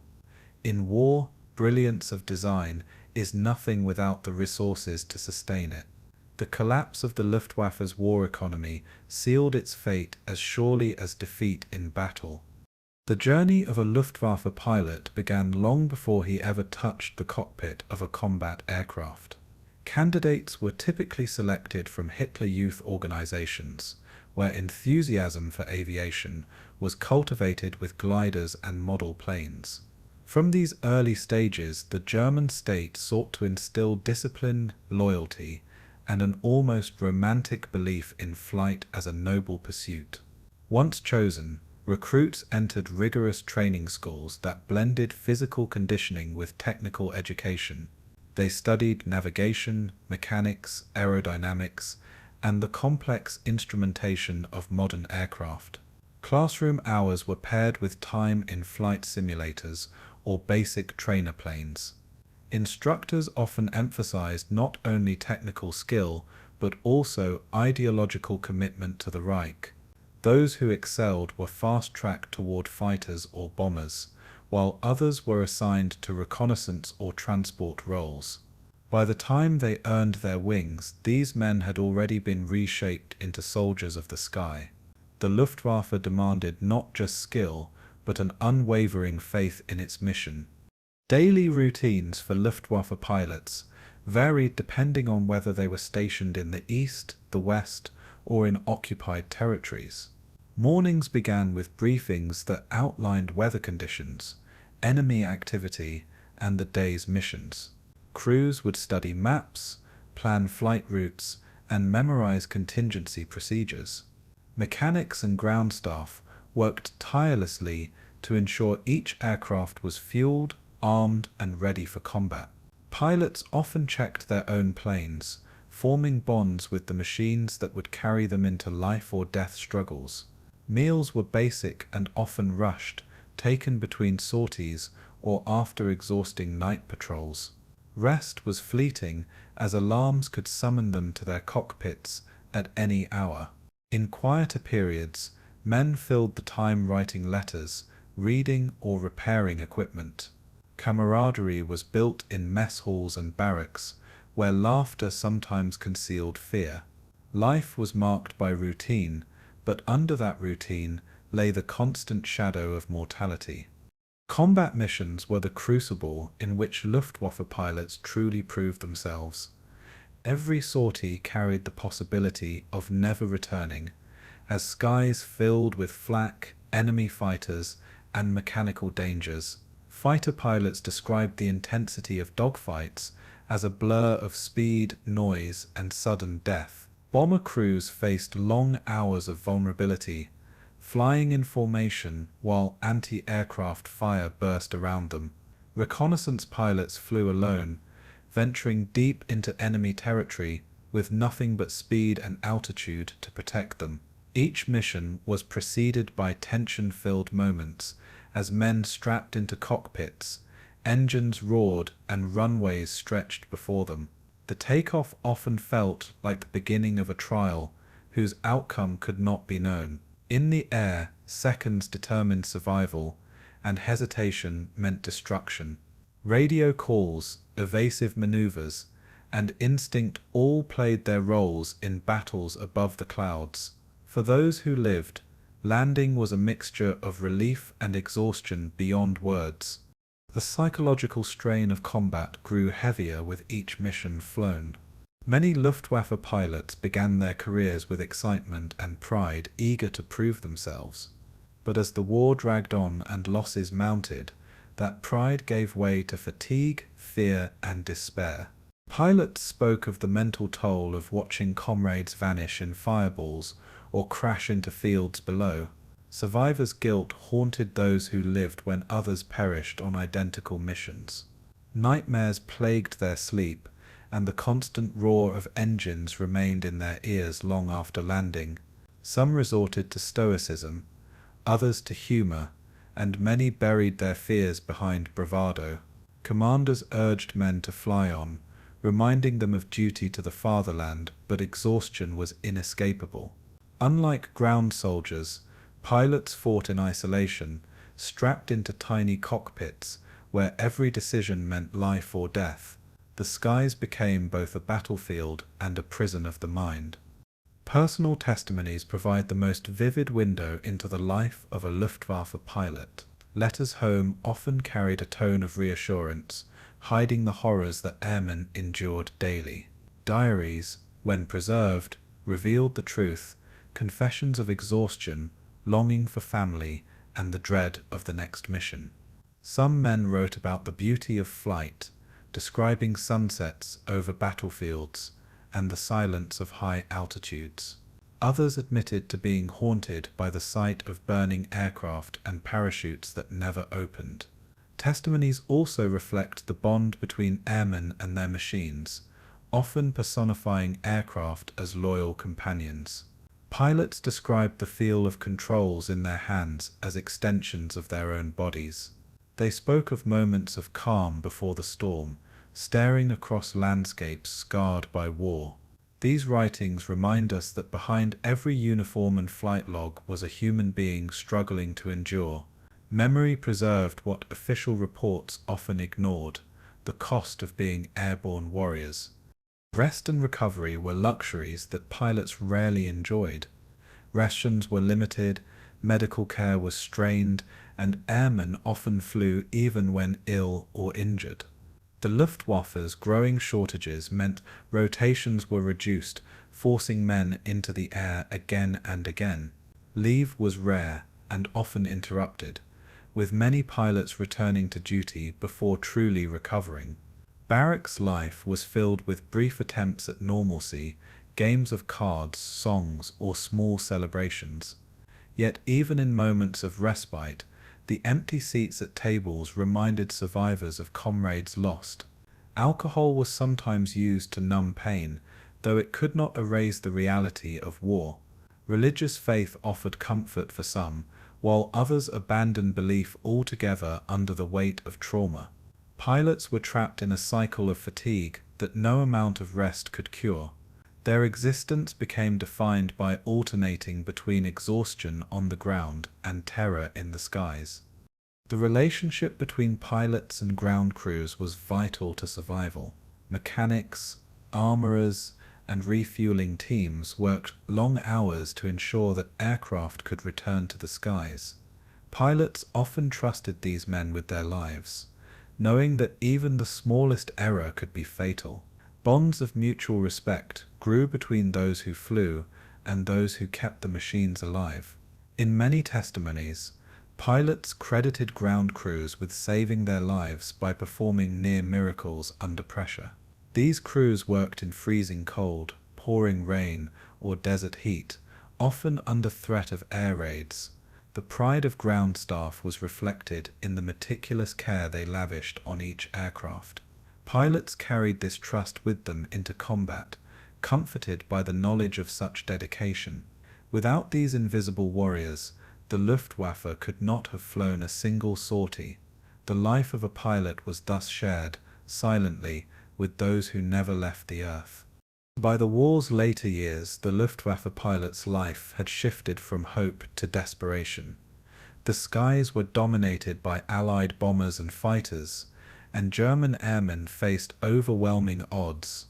Young recruits were rushed into combat with minimal training, often dying on their first missions. Veterans carried heavier burdens, flying constantly to make up for lost numbers. The glory once promised by propaganda had vanished, replaced by survival as the only measure of success. Pilots knew they were part of a losing struggle, yet they continued to climb into cockpits each day. Courage mixed with fatalism, and their diaries spoke of flying as an obligation rather than a choice. For many, their last view of the world was from behind glass canopies, with flames and smoke filling the horizon. The life of a Luftwaffe pilot was thus one of honor shadowed by tragedy. In their endurance we see both the heights of human skill and the depths of war's cost. When most people imagine the Luftwaffe, they envision male fighter pilots soaring through the skies or commanders plotting strategies on maps. Yet hidden behind the scenes of this male-dominated force were thousands of women who played vital, though often overlooked, roles. From the very beginning of Hitler's regime, women were enlisted not as combatants, but as auxiliaries, filling crucial gaps in communication, administration, and technical work. The official designation for many was Helferinnen, or female helpers, and they were deployed across Germany and occupied territories. They wore uniforms, followed military discipline, and were integrated into the machinery of the Reich's Air Force. Their tasks included decoding messages, operating radios, manning switchboards, and maintaining essential logistical channels. Many were trained quickly, as the demand for skilled staff increased with the expansion of the Luftwaffe. These women were often young, drawn from nationalist organizations such as the League of German Girls. Though not in cockpits, their contribution ensured that air operations could function efficiently. Without them, the Luftwaffe would have struggled to sustain its massive communication networks. One of the most visible areas where women served was in communications, an area vital for coordinating air defense and offensive missions. They manned telephone exchanges that connected Luftwaffe bases, command centers, and radar outposts. Some operated the advanced Freya and Würzburg radar systems, which detected incoming Allied bombers and guided night fighter interceptions. This work demanded intense concentration, as even small errors could cost lives and allow enemy aircraft to slip through defenses. Women also acted as interpreters and clerks, transcribing orders that flowed from commanders to airfields. They were the quiet voices on radios, passing coded instructions to pilots in the sky. The pressure was immense, as mistakes were often punished harshly by superiors. Many women endured long hours under stressful conditions, working in darkened rooms during bombing raids or in bunkers below command posts. They formed the invisible web that linked the Luftwaffe's scattered forces. Their unseen labor shaped the rhythm of air campaigns across Europe. Not all women in the Luftwaffe were confined to desks or radio stations. A small but significant group were involved in technical and mechanical duties, assisting ground crews in maintaining aircraft. They helped load bombs, refuel planes, and conduct inspections, especially as male technicians were increasingly drawn to the front lines. This shift reflected the desperate manpower shortages Germany faced as the war dragged on. Women proved adaptable, learning quickly how to manage engines, electrical systems, and even munitions. Their presence in hangars and on airfields challenged traditional gender norms in a regime that otherwise restricted female roles. Still, they often worked under constant danger, as Allied bombers targeted air bases with relentless precision. For many, their daily lives were a blend of technical skill, discipline, and ever-present risk. Though excluded from official combat recognition, their fingerprints were on every aircraft that took off. Each mission flown owed something to their labor behind the scenes. Perhaps the most striking, yet rarely acknowledged, role of women in the Luftwaffe was as test pilots. While Germany never officially fielded women in combat roles, exceptional individuals like Hannah Reich and Melita Schenk-Gräfin von Stauffenberg carved out remarkable careers in aviation. Reich, celebrated as one of the most skilled female pilots of her era, tested advanced aircraft, including rocket-powered planes like the MiF-163 Comet. Her courage and technical expertise won her recognition from Hitler himself, though her political loyalties remain controversial. Von Stauffenberg, meanwhile, contributed to precision testing and navigation improvements, often flying under dangerous conditions. These women pushed the limits of technology, proving that skill in aviation was not confined to men. Their flights often came with extreme risk, as prototypes were unstable and experimental weapons unpredictable. While they were not part of frontline squadrons, their work directly influenced aircraft performance and tactics. In these rare instances, women truly entered the cockpit of Hitler's Air Force. The propaganda machine of the Nazi regime carefully managed the image of women in the Luftwaffe. Posters and newsreels often depicted Helferinnen as loyal, disciplined, and attractive figures who embodied the spirit of service. Their uniforms were designed to convey authority, yet maintain femininity, reinforcing the idea that women were supportive, but not equal to men in combat. State media celebrated figures like Hannah Reitz as heroines, showcasing their bravery while carefully avoiding suggestions of female equality. This portrayal served dual purposes. It boosted morale by showing women as part of the war effort, while upholding the gender roles dictated by Nazi ideology. In reality, these women endured grueling shifts, strict discipline, and limited autonomy. Their stories were sanitized for propaganda, with the hardships and risks they faced hidden from public view. Many were motivated not by ideology, but by duty, necessity, or coercion. Yet once conscripted, they were expected to embody the perfect image of the loyal auxiliary.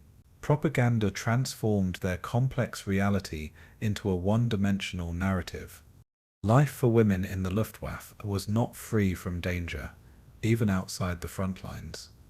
They often worked at bases targeted by Allied bombing campaigns, living with the same threat of destruction as the men they supported. Many were killed or injured in air raids while stationed in cities like Berlin, Hamburg, or Cologne. Others faced long separations from families, isolation in remote outposts, and the psychological strain of constant alarms. Though officially non-combatants, their proximity to war made them both witnesses and victims. Some recorded their experiences in diaries, capturing the exhaustion, fear, and resilience of their daily existence.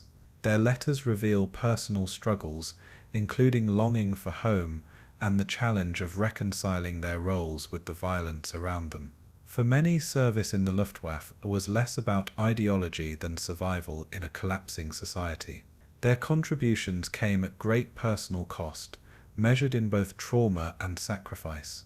Their experiences remind us that war consumed far more than soldiers alone. The relationships between male pilots and female auxiliaries formed another layer of Luftwaffe life. In bases across occupied Europe, women and men worked side by side, sharing hardships and dangers. Friendships, romances, and sometimes marriages grew from these connections, despite official restrictions. The regime attempted to regulate such interactions, fearing breaches of discipline or political contamination, yet human bonds proved difficult to control, and many Luftwaffe veterans later recalled the presence of women as a source of comfort and morale. At the same time, women were sometimes resented, facing skepticism or even harassment in a military culture steeped in machismo. Their contributions were often minimized, overshadowed by the exploits of male pilots. Still, their presence in command posts, airfields, and test facilities was undeniable. These relationships highlight how gender and war intersected in complicated ways. Women's roles in the Luftwaffe were not only practical but deeply human, shaping the culture of Germany's air force. By the end of the war, the story of women in the Luftwaffe mirrored the collapse of the Reich itself. As Germany crumbled, female auxiliaries were thrust into ever more desperate tasks, from manning anti-aircraft guns to assisting in chaotic evacuations. Some were captured by advancing Allied forces, facing interrogation and suspicion over their wartime roles. Others attempted to return to civilian life, their service unacknowledged and often hidden in post-war narratives. The legacy of women in the Luftwaffe remained overshadowed by the larger story of male pilots and commanders. Yet their contribution to the functioning of Hitler's air force was undeniable. They kept radios transmitting, planes repaired, and intelligence flowing even as defeat loomed. Their participation challenges the simplistic view of the Luftwaffe as solely a male domain. Remembering their stories broadens our understanding of the war's complexity. It reveals how even in the skies, gender played a role in shaping history. In the early years of the Second World War, the Luftwaffe had enjoyed an aura of invincibility, sweeping aside Poland, France, and the Low Countries with devastating efficiency. By 1941, however, the tide had already begun to shift, and signs of overstretch were becoming clear to the most observant commanders. The Battle of Britain had denied Germany its chance of quick victory in the West, forcing the Luftwaffe into a prolonged conflict it was never designed to sustain. The Eastern Front opened vast new demands, requiring thousands of aircraft to operate over colossal distances and in extreme climates. Meanwhile, the RAF and the USAAF were rebuilding strength, developing modern fighters and bombers that would soon challenge German supremacy. The Luftwaffe's early edge in training and combat experience began to erode as attrition consumed its most skilled pilots. Replacement crews lacked the rigorous preparation of their predecessors, entering combat with fewer flight hours and less confidence. Allied production was accelerating rapidly, ensuring that every German loss was met with multiple replacements by their enemies. German factories, hampered by resource shortages and Allied bombing raids, could not match this industrial pace. The seeds of defeat were already sown long before the decisive turning points of 1943.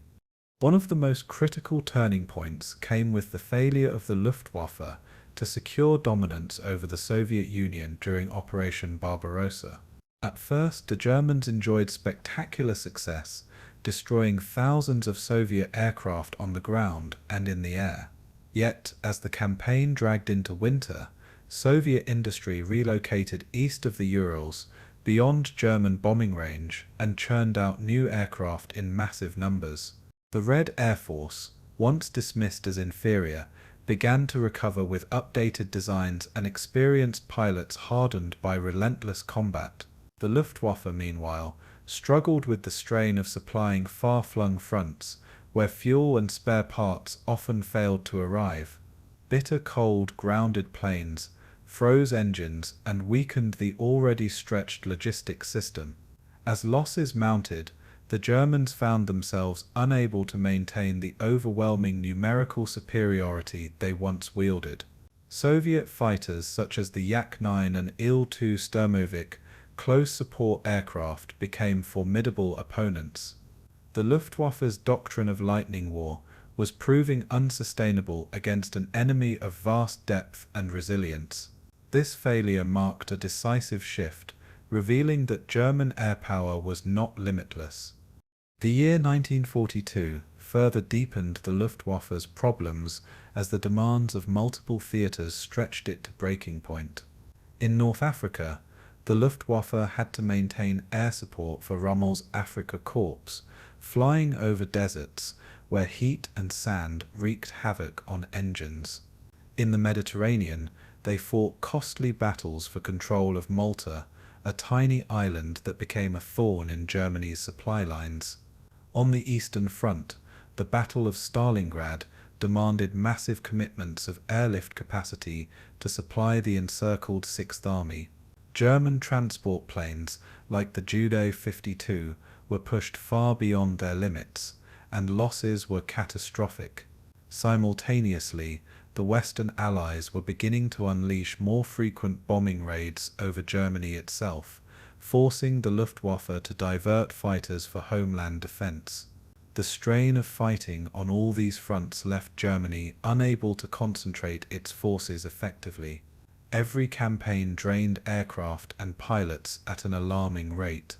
The Luftwaffe was trapped in a war of attrition it could not win.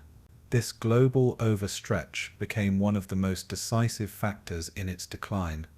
By 1943, the Allies had achieved significant technological and tactical breakthroughs that directly undermined the Luftwaffe's ability to dominate the skies.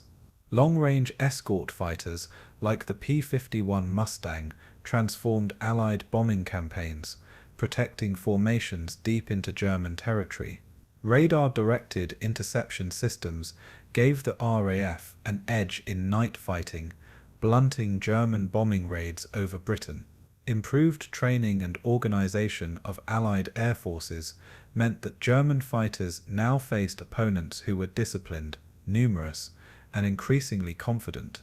Meanwhile, Allied industry unleashed an avalanche of new aircraft, producing thousands of bombers and fighters each month.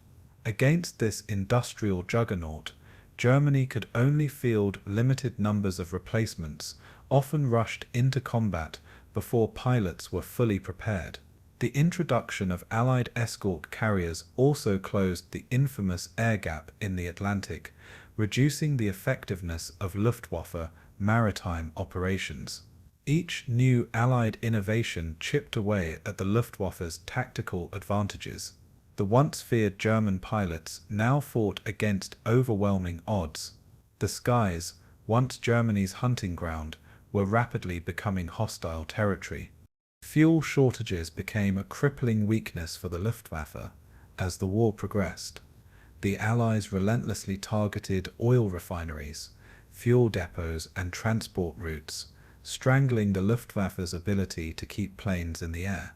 Synthetic fuel production in Germany could not keep up with demand, and pilots often found themselves restricted to minimal training hours. Some new recruits entered combat with barely a handful of flight hours, while veterans were forced to ration sorties. Aircraft were sometimes grounded, not because of mechanical issues, but simply because there was no fuel to fly them. This shortage also limited the ability of Germany to experiment with new tactics or test advanced aircraft in large numbers.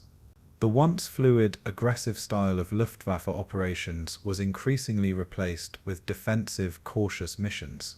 Pilots grew frustrated, knowing that superior skills could not compensate for empty fuel tanks.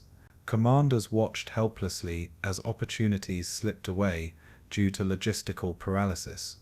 In modern warfare, fuel was as decisive as firepower, and Germany was losing that battle.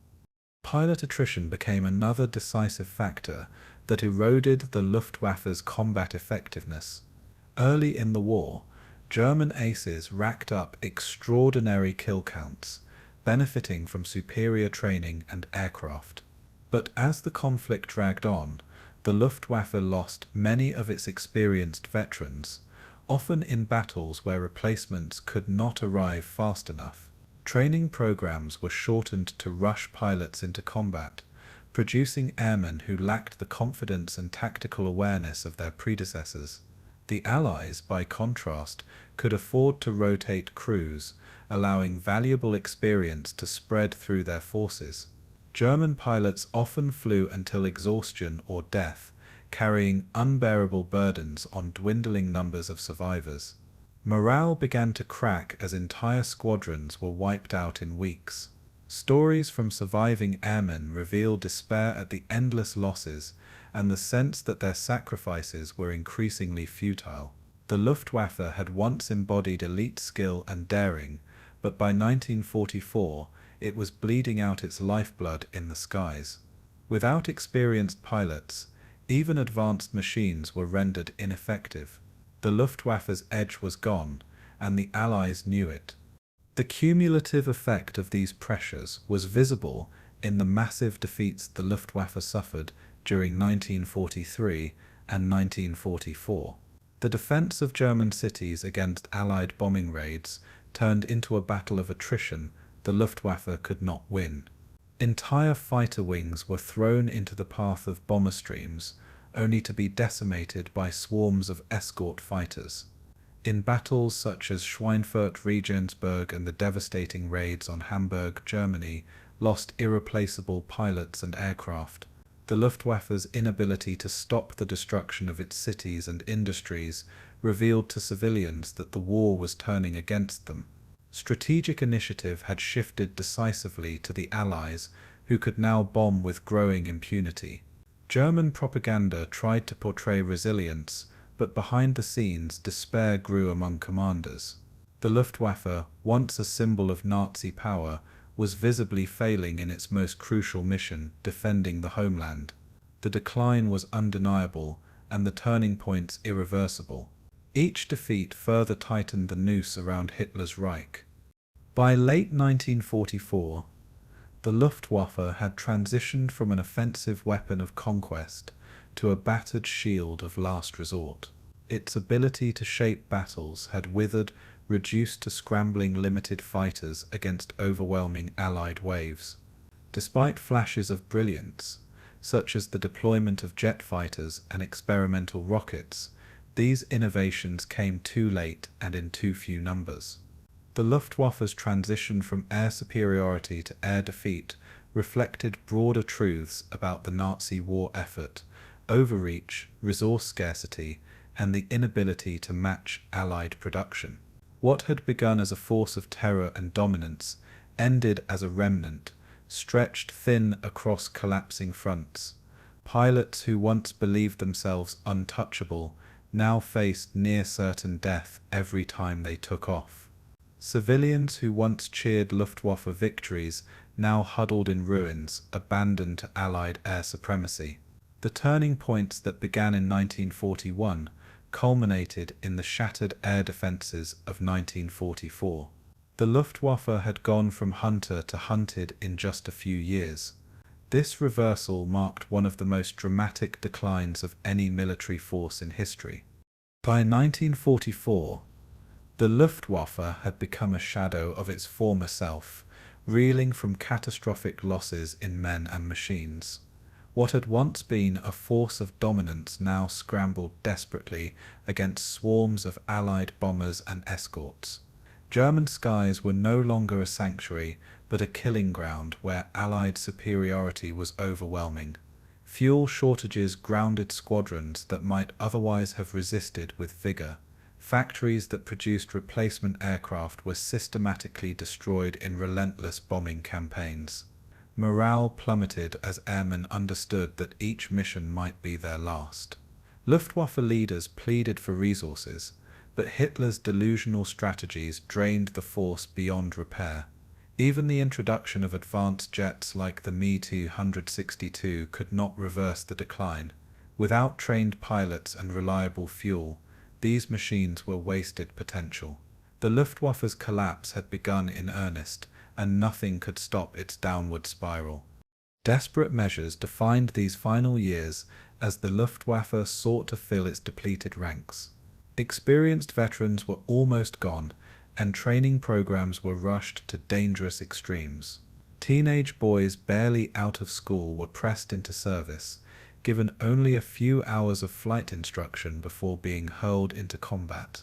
These baby pilots, some as young as 16, faced seasoned Allied airmen with devastating consequences.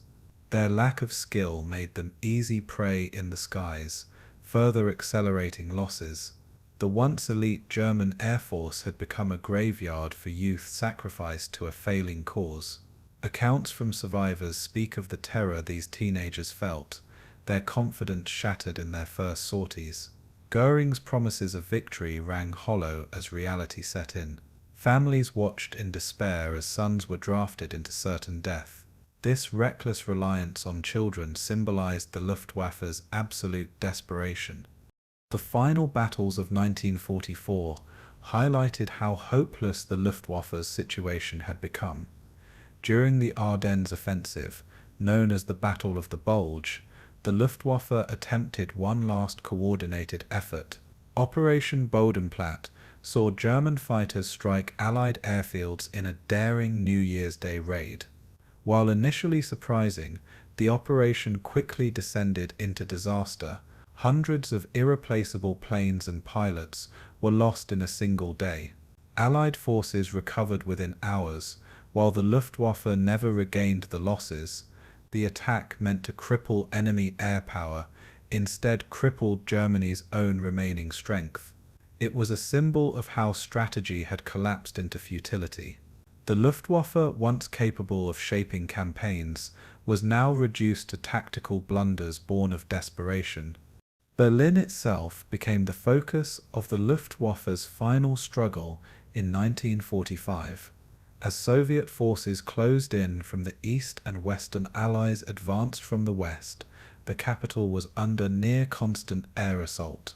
Luftwaffe pilots were thrown into the skies with outdated planes, often repaired hastily from wreckage. Teenagers and exhausted veterans alike faced overwhelming numbers of Soviet and Allied fighters. Desperation turned missions into suicide runs, with little hope of success. Anti-aircraft guns became the last line of defense as planes dwindled. Fuel was so scarce that sorties were sometimes cancelled for lack of a few gallons. Civilians huddled in shelters while the skies above became battlefields of chaos. Each flight was less a mission of strategy and more a gesture of defiance. The Luftwaffe was dying alongside the collapsing Reich. The introduction of revolutionary technology, like the Me-262 jet fighter and the rocket-powered Me-163 Comet, came too late to alter the war's outcome. These advanced aircraft dazzled with speed and power, outclassing anything the Allies fielded in direct performance. But logistical shortages meant only a few squadrons ever deployed effectively. Jet engines required massive fuel consumption, and Germany's oil crisis ensured limited operational hours. Maintenance was nightmarish, with parts scarce and ground crews overworked. Allied bombing of production facilities further limited numbers in the field.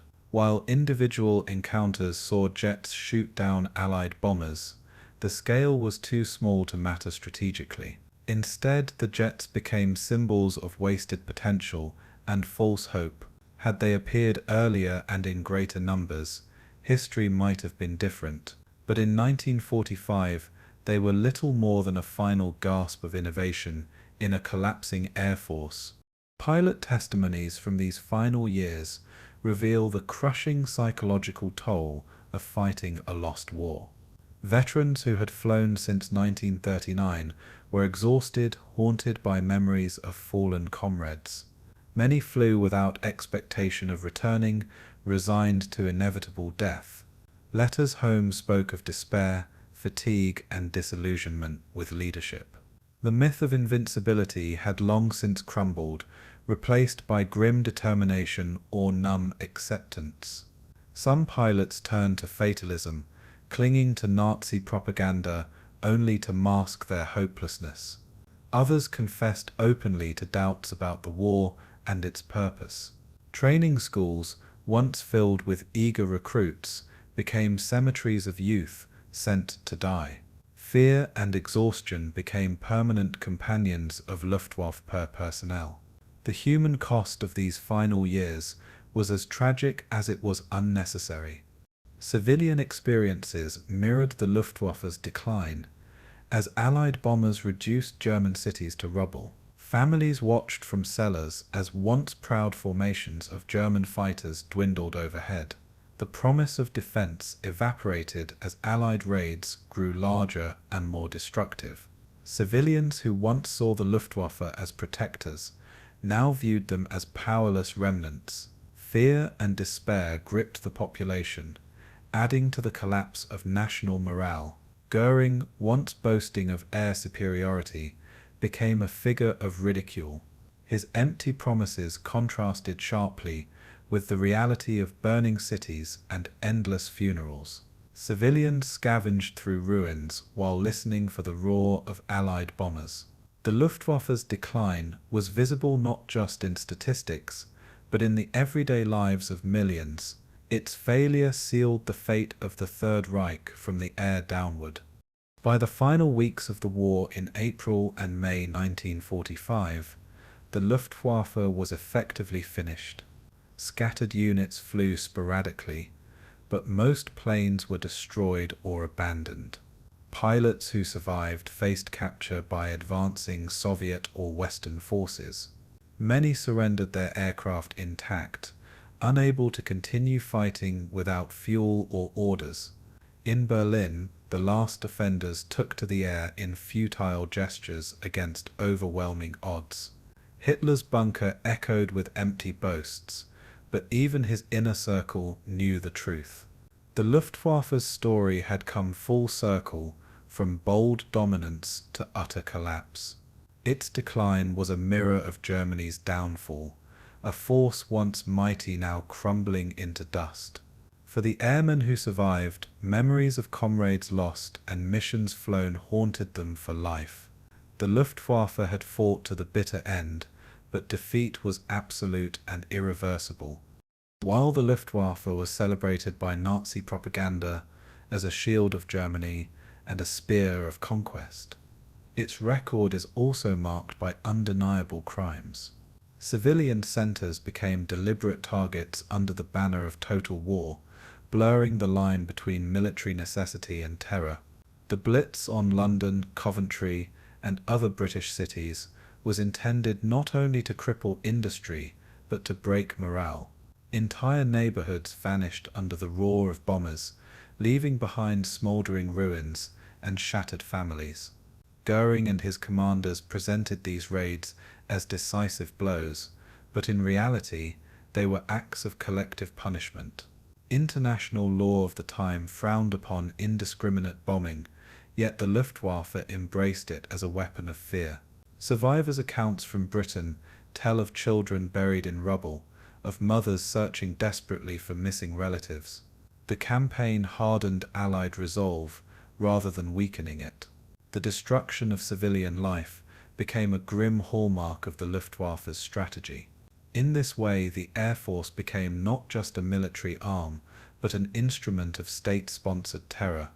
The Luftwaffe's crimes extended far beyond Britain, reaching into the heart of Eastern Europe. During the invasion of Poland in 1939, bombing raids deliberately struck towns and villages with no significant military presence. Warsaw was subjected to relentless aerial bombardment, with hospitals, schools, and markets obliterated. Refugee columns fleeing advancing German forces were strafed from the air, compounding the terror. This pattern of targeting civilians was not accidental but woven into Nazi ideology that saw enemy populations as obstacles to be crushed. The message was clear: resistance would bring annihilation from the skies. In the Soviet Union, the Luftwaffe participated in scorched earth tactics, ensuring towns were left uninhabitable. Witnesses spoke of the sky darkening with squadrons, followed by firestorms engulfing entire districts. Such operations blurred military strategy with ethnic cleansing, aligning air power with genocidal intent. The Luftwaffe thus became complicit in crimes that extended far beyond the battlefield. Reprisals were another controversial aspect of Luftwaffe conduct. In occupied territories, resistance movements often struck at German forces, sabotaging railways or ambushing convoys. The Luftwaffe was sometimes tasked with punishing these areas from the air. Villages in France, Yugoslavia, and Greece were bombed in retaliation, with little regard for civilian lives. Entire communities were reduced to ash as a warning to others who might resist. German communiques proudly reported these actions as necessary countermeasures. Yet to those on the ground, they were massacres disguised as military operations. Survivors' accounts tell of planes swooping low to machine gun fields where peasants labored. These acts were designed to instill fear, ensuring occupied populations remained submissive. The use of air power for reprisal demonstrated the Luftwaffe's role as enforcer of Nazi oppression, not merely as a battlefield force. The Luftwaffe also played a darker role through its airborne units, the Fallschirmjäger. While celebrated for daring operations such as the assault on Crete, these troops were not immune to excesses. After capturing towns, reprisals against civilians suspected of aiding defenders were brutal. In Crete, entire villages were razed in retaliation for partisan attacks. Executions and mass punishments followed, with Luftwaffe paratroopers carrying out orders without hesitation. These incidents tarnished their image as elite warriors and revealed the brutality underpinning Nazi military culture. Airborne troops became enforcers of terror as much as shock soldiers. Civilians remembered them not for their daring landings but for the vengeance that followed in their wake. The reputation of the Luftwaffe's paratroopers remains entwined with both tactical brilliance and war crimes. This duality illustrates the complexity of judging their legacy in history. Beyond combat, the Luftwaffe was deeply tied to the machinery of forced labor. Its factories relied on slave workers drawn from concentration camps, prisoners of war, and occupied populations. Men and women were compelled to build aircraft, maintain airfields, and repair equipment under brutal conditions.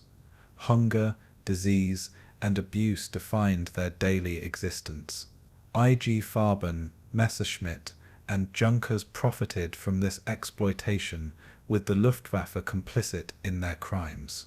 Survivors recalled being driven to exhaustion, beaten for mistakes, and given rations insufficient for survival. Planes that roared over battlefields were often constructed by hands trembling with starvation. The Luftwaffe's might was thus inseparable from human misery, hidden behind factory walls. In this way, air power was sustained not just by engineering, but by systemic cruelty. These truths expose the darker underbelly of the so-called miracle of production. Psychological warfare was another controversial tool of the Luftwaffe. Leaflet drops over enemy cities sought to sow panic, predicting destruction if surrender was not immediate. Loudspeakers were mounted on aircraft, broadcasting propaganda across battle lines. Bombing campaigns were often timed to coincide with civilian life, striking during meal hours or church services. The intent was to break spirits as much as to destroy infrastructure. In Britain, however, such campaigns often had the opposite effect, forging resilience rather than collapse. Civilians clung together in shelters, their defiance hardened by shared suffering. The Luftwaffe's miscalculation of morale became a strategic error, yet the decision to deliberately instill fear remains ethically damning. In weaponizing terror, the Luftwaffe revealed how Nazi ideology shaped air strategy. War was not simply fought against armies, but against entire populations. The controversies also included the Luftwaffe's complicity in supporting the Holocaust. Aircraft were used in logistics, transporting prisoners to camps and supplies for extermination efforts. In Eastern Europe, reconnaissance planes identified ghettos and resistance networks for subsequent attacks. Luftwaffe units sometimes coordinated with the SS in operations against partisans, which frequently included mass killings of civilians. Though not the primary architects of genocide, Their role as facilitators cannot be ignored. Testimonies from Nuremberg revealed airmen aware of the crimes, but complicit through obedience. The distance provided by altitude did not absolve the moral weight of their missions. Each reconnaissance flight mapping Jewish communities contributed to their destruction. The Luftwaffe's involvement in the Nazi project was deeper than battlefield tactics. It was part of a machine of annihilation that consumed millions of lives. In the aftermath of war, these crimes and controversies shaped the judgment of the Luftwaffe's legacy.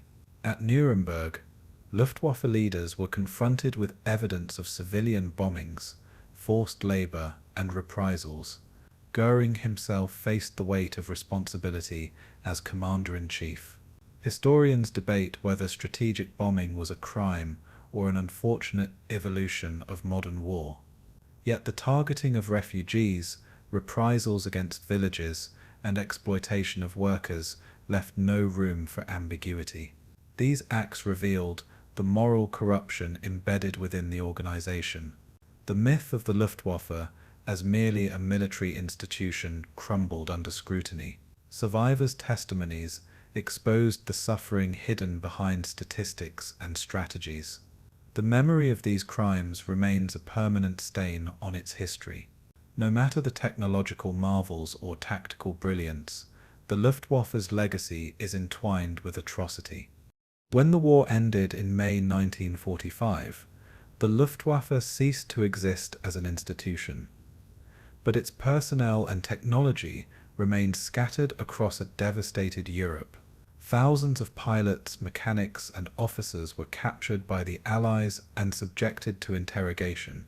Many were sent to prisoner of war camps, where their knowledge of tactics and aircraft was carefully extracted. Some of the high-ranking commanders were brought before the Nuremberg trials, where their complicity in war crimes was exposed. Others quietly blended back into civilian life, attempting to distance themselves from their wartime roles. The collapse of the Third Reich forced a reckoning with the legacy of its air force. For many Germans, the Luftwaffe became a symbol of both national pride in aviation and shame for its crimes. Allied investigators sought to untangle the line between military innovation and moral corruption. This process of accountability marked the beginning of the post-war story of the Luftwaffe. It would be a story of punishment, adaptation, and uncomfortable memory. At the heart of the legacy was the fate of the Luftwaffe's leadership. Hermann Göring, once the supreme commander, was sentenced to death at Nuremberg, but evaded execution through suicide. Other senior figures, such as Erhard Milch, faced prison sentences for their roles in forced labor and exploitation. Many mid-level officers, however, escaped major punishment, with their expertise deemed valuable in the emerging Cold War. Allied powers sought to exploit German knowledge of jet propulsion, rocketry, and radar, often overlooking past affiliations. This selective justice allowed some Luftwaffe veterans to find employment in research institutions abroad. For example, Wernher von Braun, though connected to the V2 program, later shaped American space exploration. Such cases created a tension between accountability and pragmatism. The Luftwaffe's crimes were undeniable, yet its technological contributions were too significant to ignore. This dual legacy defined its place in post-war history. The dismantling of the Luftwaffe also intersected with the broader process of denazification. Allied authorities sought to purge German society of Nazi influence, yet the sheer number of former servicemen made this goal difficult. Many Luftwaffe personnel were subjected to interviews, screenings, and documentation of their wartime service. Some were banned from public office or high-ranking positions, while others received lighter restrictions. The reality of rebuilding Germany required reintegrating large portions of the population, including airmen. Veterans often minimized their roles, framing themselves as soldiers simply following orders. This narrative allowed many to avoid deeper scrutiny. Communities struggled with the question of whether these men were patriots, victims, or perpetrators. The post-war reintegration of Luftwaffe members revealed the complexities of collective guilt. Denazification became as much about practicality as it was about justice. Technological innovation was perhaps the most enduring aspect of the Luftwaffe's legacy. The Me-262 jet fighter, though deployed too late to alter the war's outcome, fascinated Allied engineers. Captured examples were shipped to the United States, Britain, and the Soviet Union for study. The V-1 flying bomb and V-2 rocket demonstrated Germany's advanced capabilities in long-range weaponry. These weapons laid the foundation for Cold War missile development and even the space race. Allied scientists eagerly absorbed lessons from German aviation research, integrating them into their own programs. The irony was clear. Technologies once designed for conquest now fueled post-war progress. The Luftwaffe's collapse thus became a springboard for innovation elsewhere. Military aviation, in particular, advanced rapidly in the late 1940s and 1950s because of this transfer. In this way, the Luftwaffe shaped the future long after its defeat. The personal lives of Luftwaffe veterans reflected a spectrum of experiences. Some returned to ruined homes and struggled to rebuild lives amid the ashes of defeat. Others found themselves stigmatized, their association with Göring's force seen as shameful. Yet in certain circles, former airmen were still admired for their skill and bravery. Memoirs, diaries, and post-war publications sometimes portrayed them as knights of the air, detached from Nazi crimes. This romanticization created myths that clashed with harsher realities. Survivors of bombing campaigns and forced labor saw these narratives as distortions. Veterans organizations emerged, lobbying for recognition of their service. In Cold War West Germany, some even found themselves recruited into the newly created Bundesluftwaffe. These varied trajectories reveal how memory and reality diverged in the post-war years. The Luftwaffe also left a cultural imprint through the stories told about its aircraft and aces. Figures like Erich Hartmann and Adolf Galland became legendary in aviation circles, celebrated for their combat records. Post-war publications often highlighted their skill, while sidestepping the regime they served. Museums and aviation enthusiasts preserved aircraft such as the Messerschmitt Bf 109 and Focke-Wulf Fw 190 as icons of engineering. These planes became objects of fascination, sometimes stripped of their darker historical context. In Allied countries, war films depicted dramatic dogfights with the Luftwaffe as the formidable foe. The spectacle of air combat lingered in popular imagination, blurring the moral dimensions of the conflict. This selective remembrance reflected society's struggle to reconcile admiration for aviation with condemnation of its misuse. The Luftwaffe thus lived on in both technical archives and cultural myths. Its memory was never entirely neutral. Trials and accountability formed another key part of the legacy. At Nuremberg and subsequent proceedings, Luftwaffe officials were confronted with evidence of forced labor, reprisals, and civilian bombings. Yet many argued they were only following orders, echoing a refrain heard throughout German defenses. The results were mixed. Some convictions carried heavy sentences, while others escaped with little consequence. Critics accused the Allies of inconsistency, punishing some while co-opting others for scientific expertise. Survivors of bombing raids and forced workers often felt justice was incomplete. This partial reckoning left wounds that lingered long after the war. For historians, these trials provide invaluable testimony about the Luftwaffe's role in Nazi crimes. Documents and witness statements remain crucial sources for understanding both strategy and atrocity. Yet the uneven pursuit of justice complicates its legacy. Responsibility was acknowledged, but never fully resolved. In the long term, the Luftwaffe's story became entwined with debates about morality, technology, and memory. Its crimes demonstrated how science and aviation could be corrupted by ideology. Its innovations highlighted the paradox of progress born from destruction. Veterans carried their own versions of the past, some shaped by pride, others by guilt. In Germany, memorials and education programs gradually incorporated the darker aspects of Luftwaffe history. For the Allies, the technological lessons became part of their military heritage. The Cold War ensured that German expertise was never forgotten, even if its origins were troubling.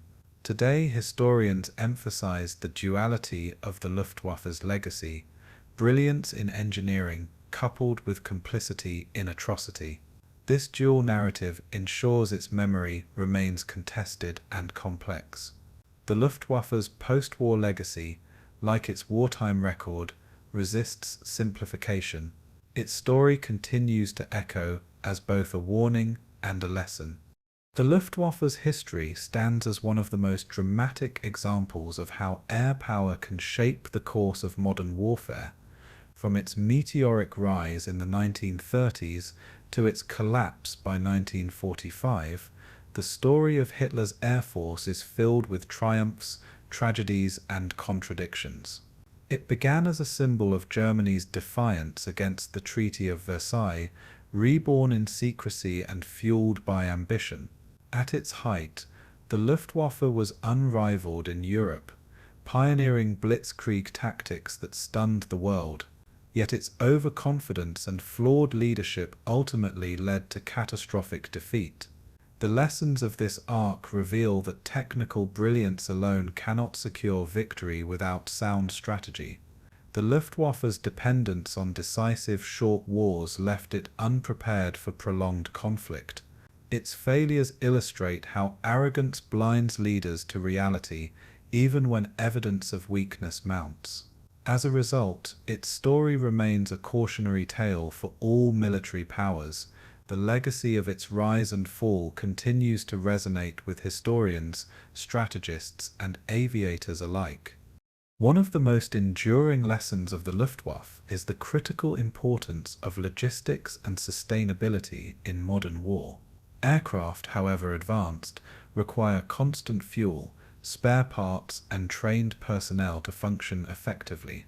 The Luftwaffe, stretched across multiple theaters, found itself crippled by shortages that no amount of tactical skill could overcome. Göring's failures in resource management compounded these issues, leaving frontline pilots to suffer the consequences. Without proper planning, even the best weapons systems collapse under their own weight. Allied bombing campaigns only accelerated this breakdown, targeting factories, refineries, and transport networks. By the war's end, planes sat grounded for lack of fuel, while crews watched helplessly. This stark contrast between technological achievement and logistical failure remains a vital lesson. Modern militaries study the Luftwaffe's mistakes as warnings about overextension. The Air Force's collapse demonstrates that endurance, not just innovation, determines survival. Another central theme in the Luftwaffe's legacy is the impact of leadership, both its brilliance and its failures. Early on, leaders like Ernst Ude and Wolfram von Richthofen brought energy and innovation to the force. But as the war progressed, Hitler's interference and Göring's incompetence undermined strategic decision-making. The refusal to prioritize long-range bombers, for example, proved disastrous against the Soviet Union and Britain. Internal rivalries and poor coordination with the Army and Navy further weakened Germany's ability to wage joint warfare. By contrast, Allied air forces benefited from clearer structures and better cooperation across branches. The Luftwaffe's decline shows how leadership failures can nullify even the most skilled pilots and advanced technology. Morale among airmen eroded as they saw poor choices waste lives and resources. Leadership, in this sense, proved as decisive as engines or bombs. The Luftwaffe became an example of how mismanagement at the top can doom an entire force. The Luftwaffe's legacy also highlights the tension between technological brilliance and strategic blunders. German engineers created aircraft that pushed the boundaries of aviation, from the Me-262 jet fighter to the V-2 rocket. These innovations fascinated the world and shaped the future of military aviation and space exploration. Yet many of these breakthroughs arrived too late to change the outcome of the war. Strategic miscalculations, such as focusing resources on wonder weapons instead of mass production, squandered Germany's potential. The Allies, though slower to innovate, concentrated on producing vast numbers of reliable aircraft. In the end, quantity and strategy outweighed technical novelty. The Luftwaffe's example reminds us that technology must serve a coherent plan, not replace it. Without integration into a broader vision, even revolutionary machines cannot save a faltering military.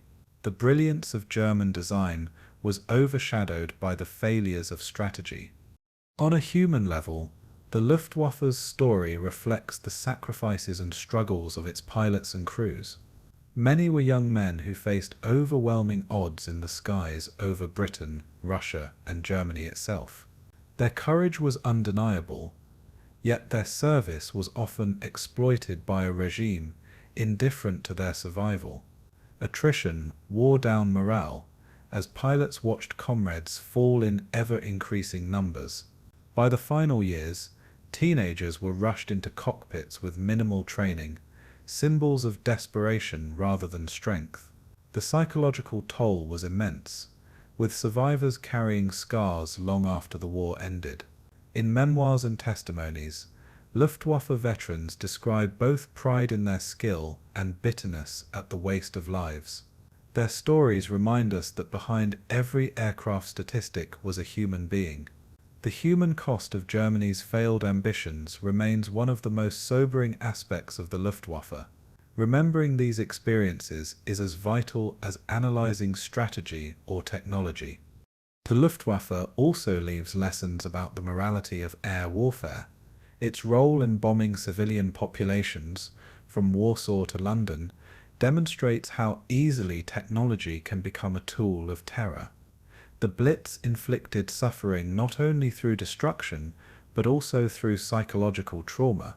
While the Allies later engaged in similar campaigns, the Luftwaffe set early precedents in targeting cities for political effect. These actions blurred the line between military and civilian targets, a debate that continues today. The exploitation of forced labor in aircraft production further tied the Luftwaffe to Nazi crimes. In this sense, its legacy cannot be divorced from the broader atrocities of the regime it served. Studying its history forces us to confront the ethical dimensions of warfare alongside the tactical ones. The Luftwaffe's story is not only about planes and battles, but also about choices and consequences. It is a reminder that power without conscience leads to destruction. In the decades after the war, the Luftwaffe's memory was shaped by both myth and scholarship. Early narratives often romanticized its pilots as knights of the air, detached from the crimes of the Nazi state. Aviation enthusiasts admired the technical achievements of German aircraft, sometimes overlooking the darker context.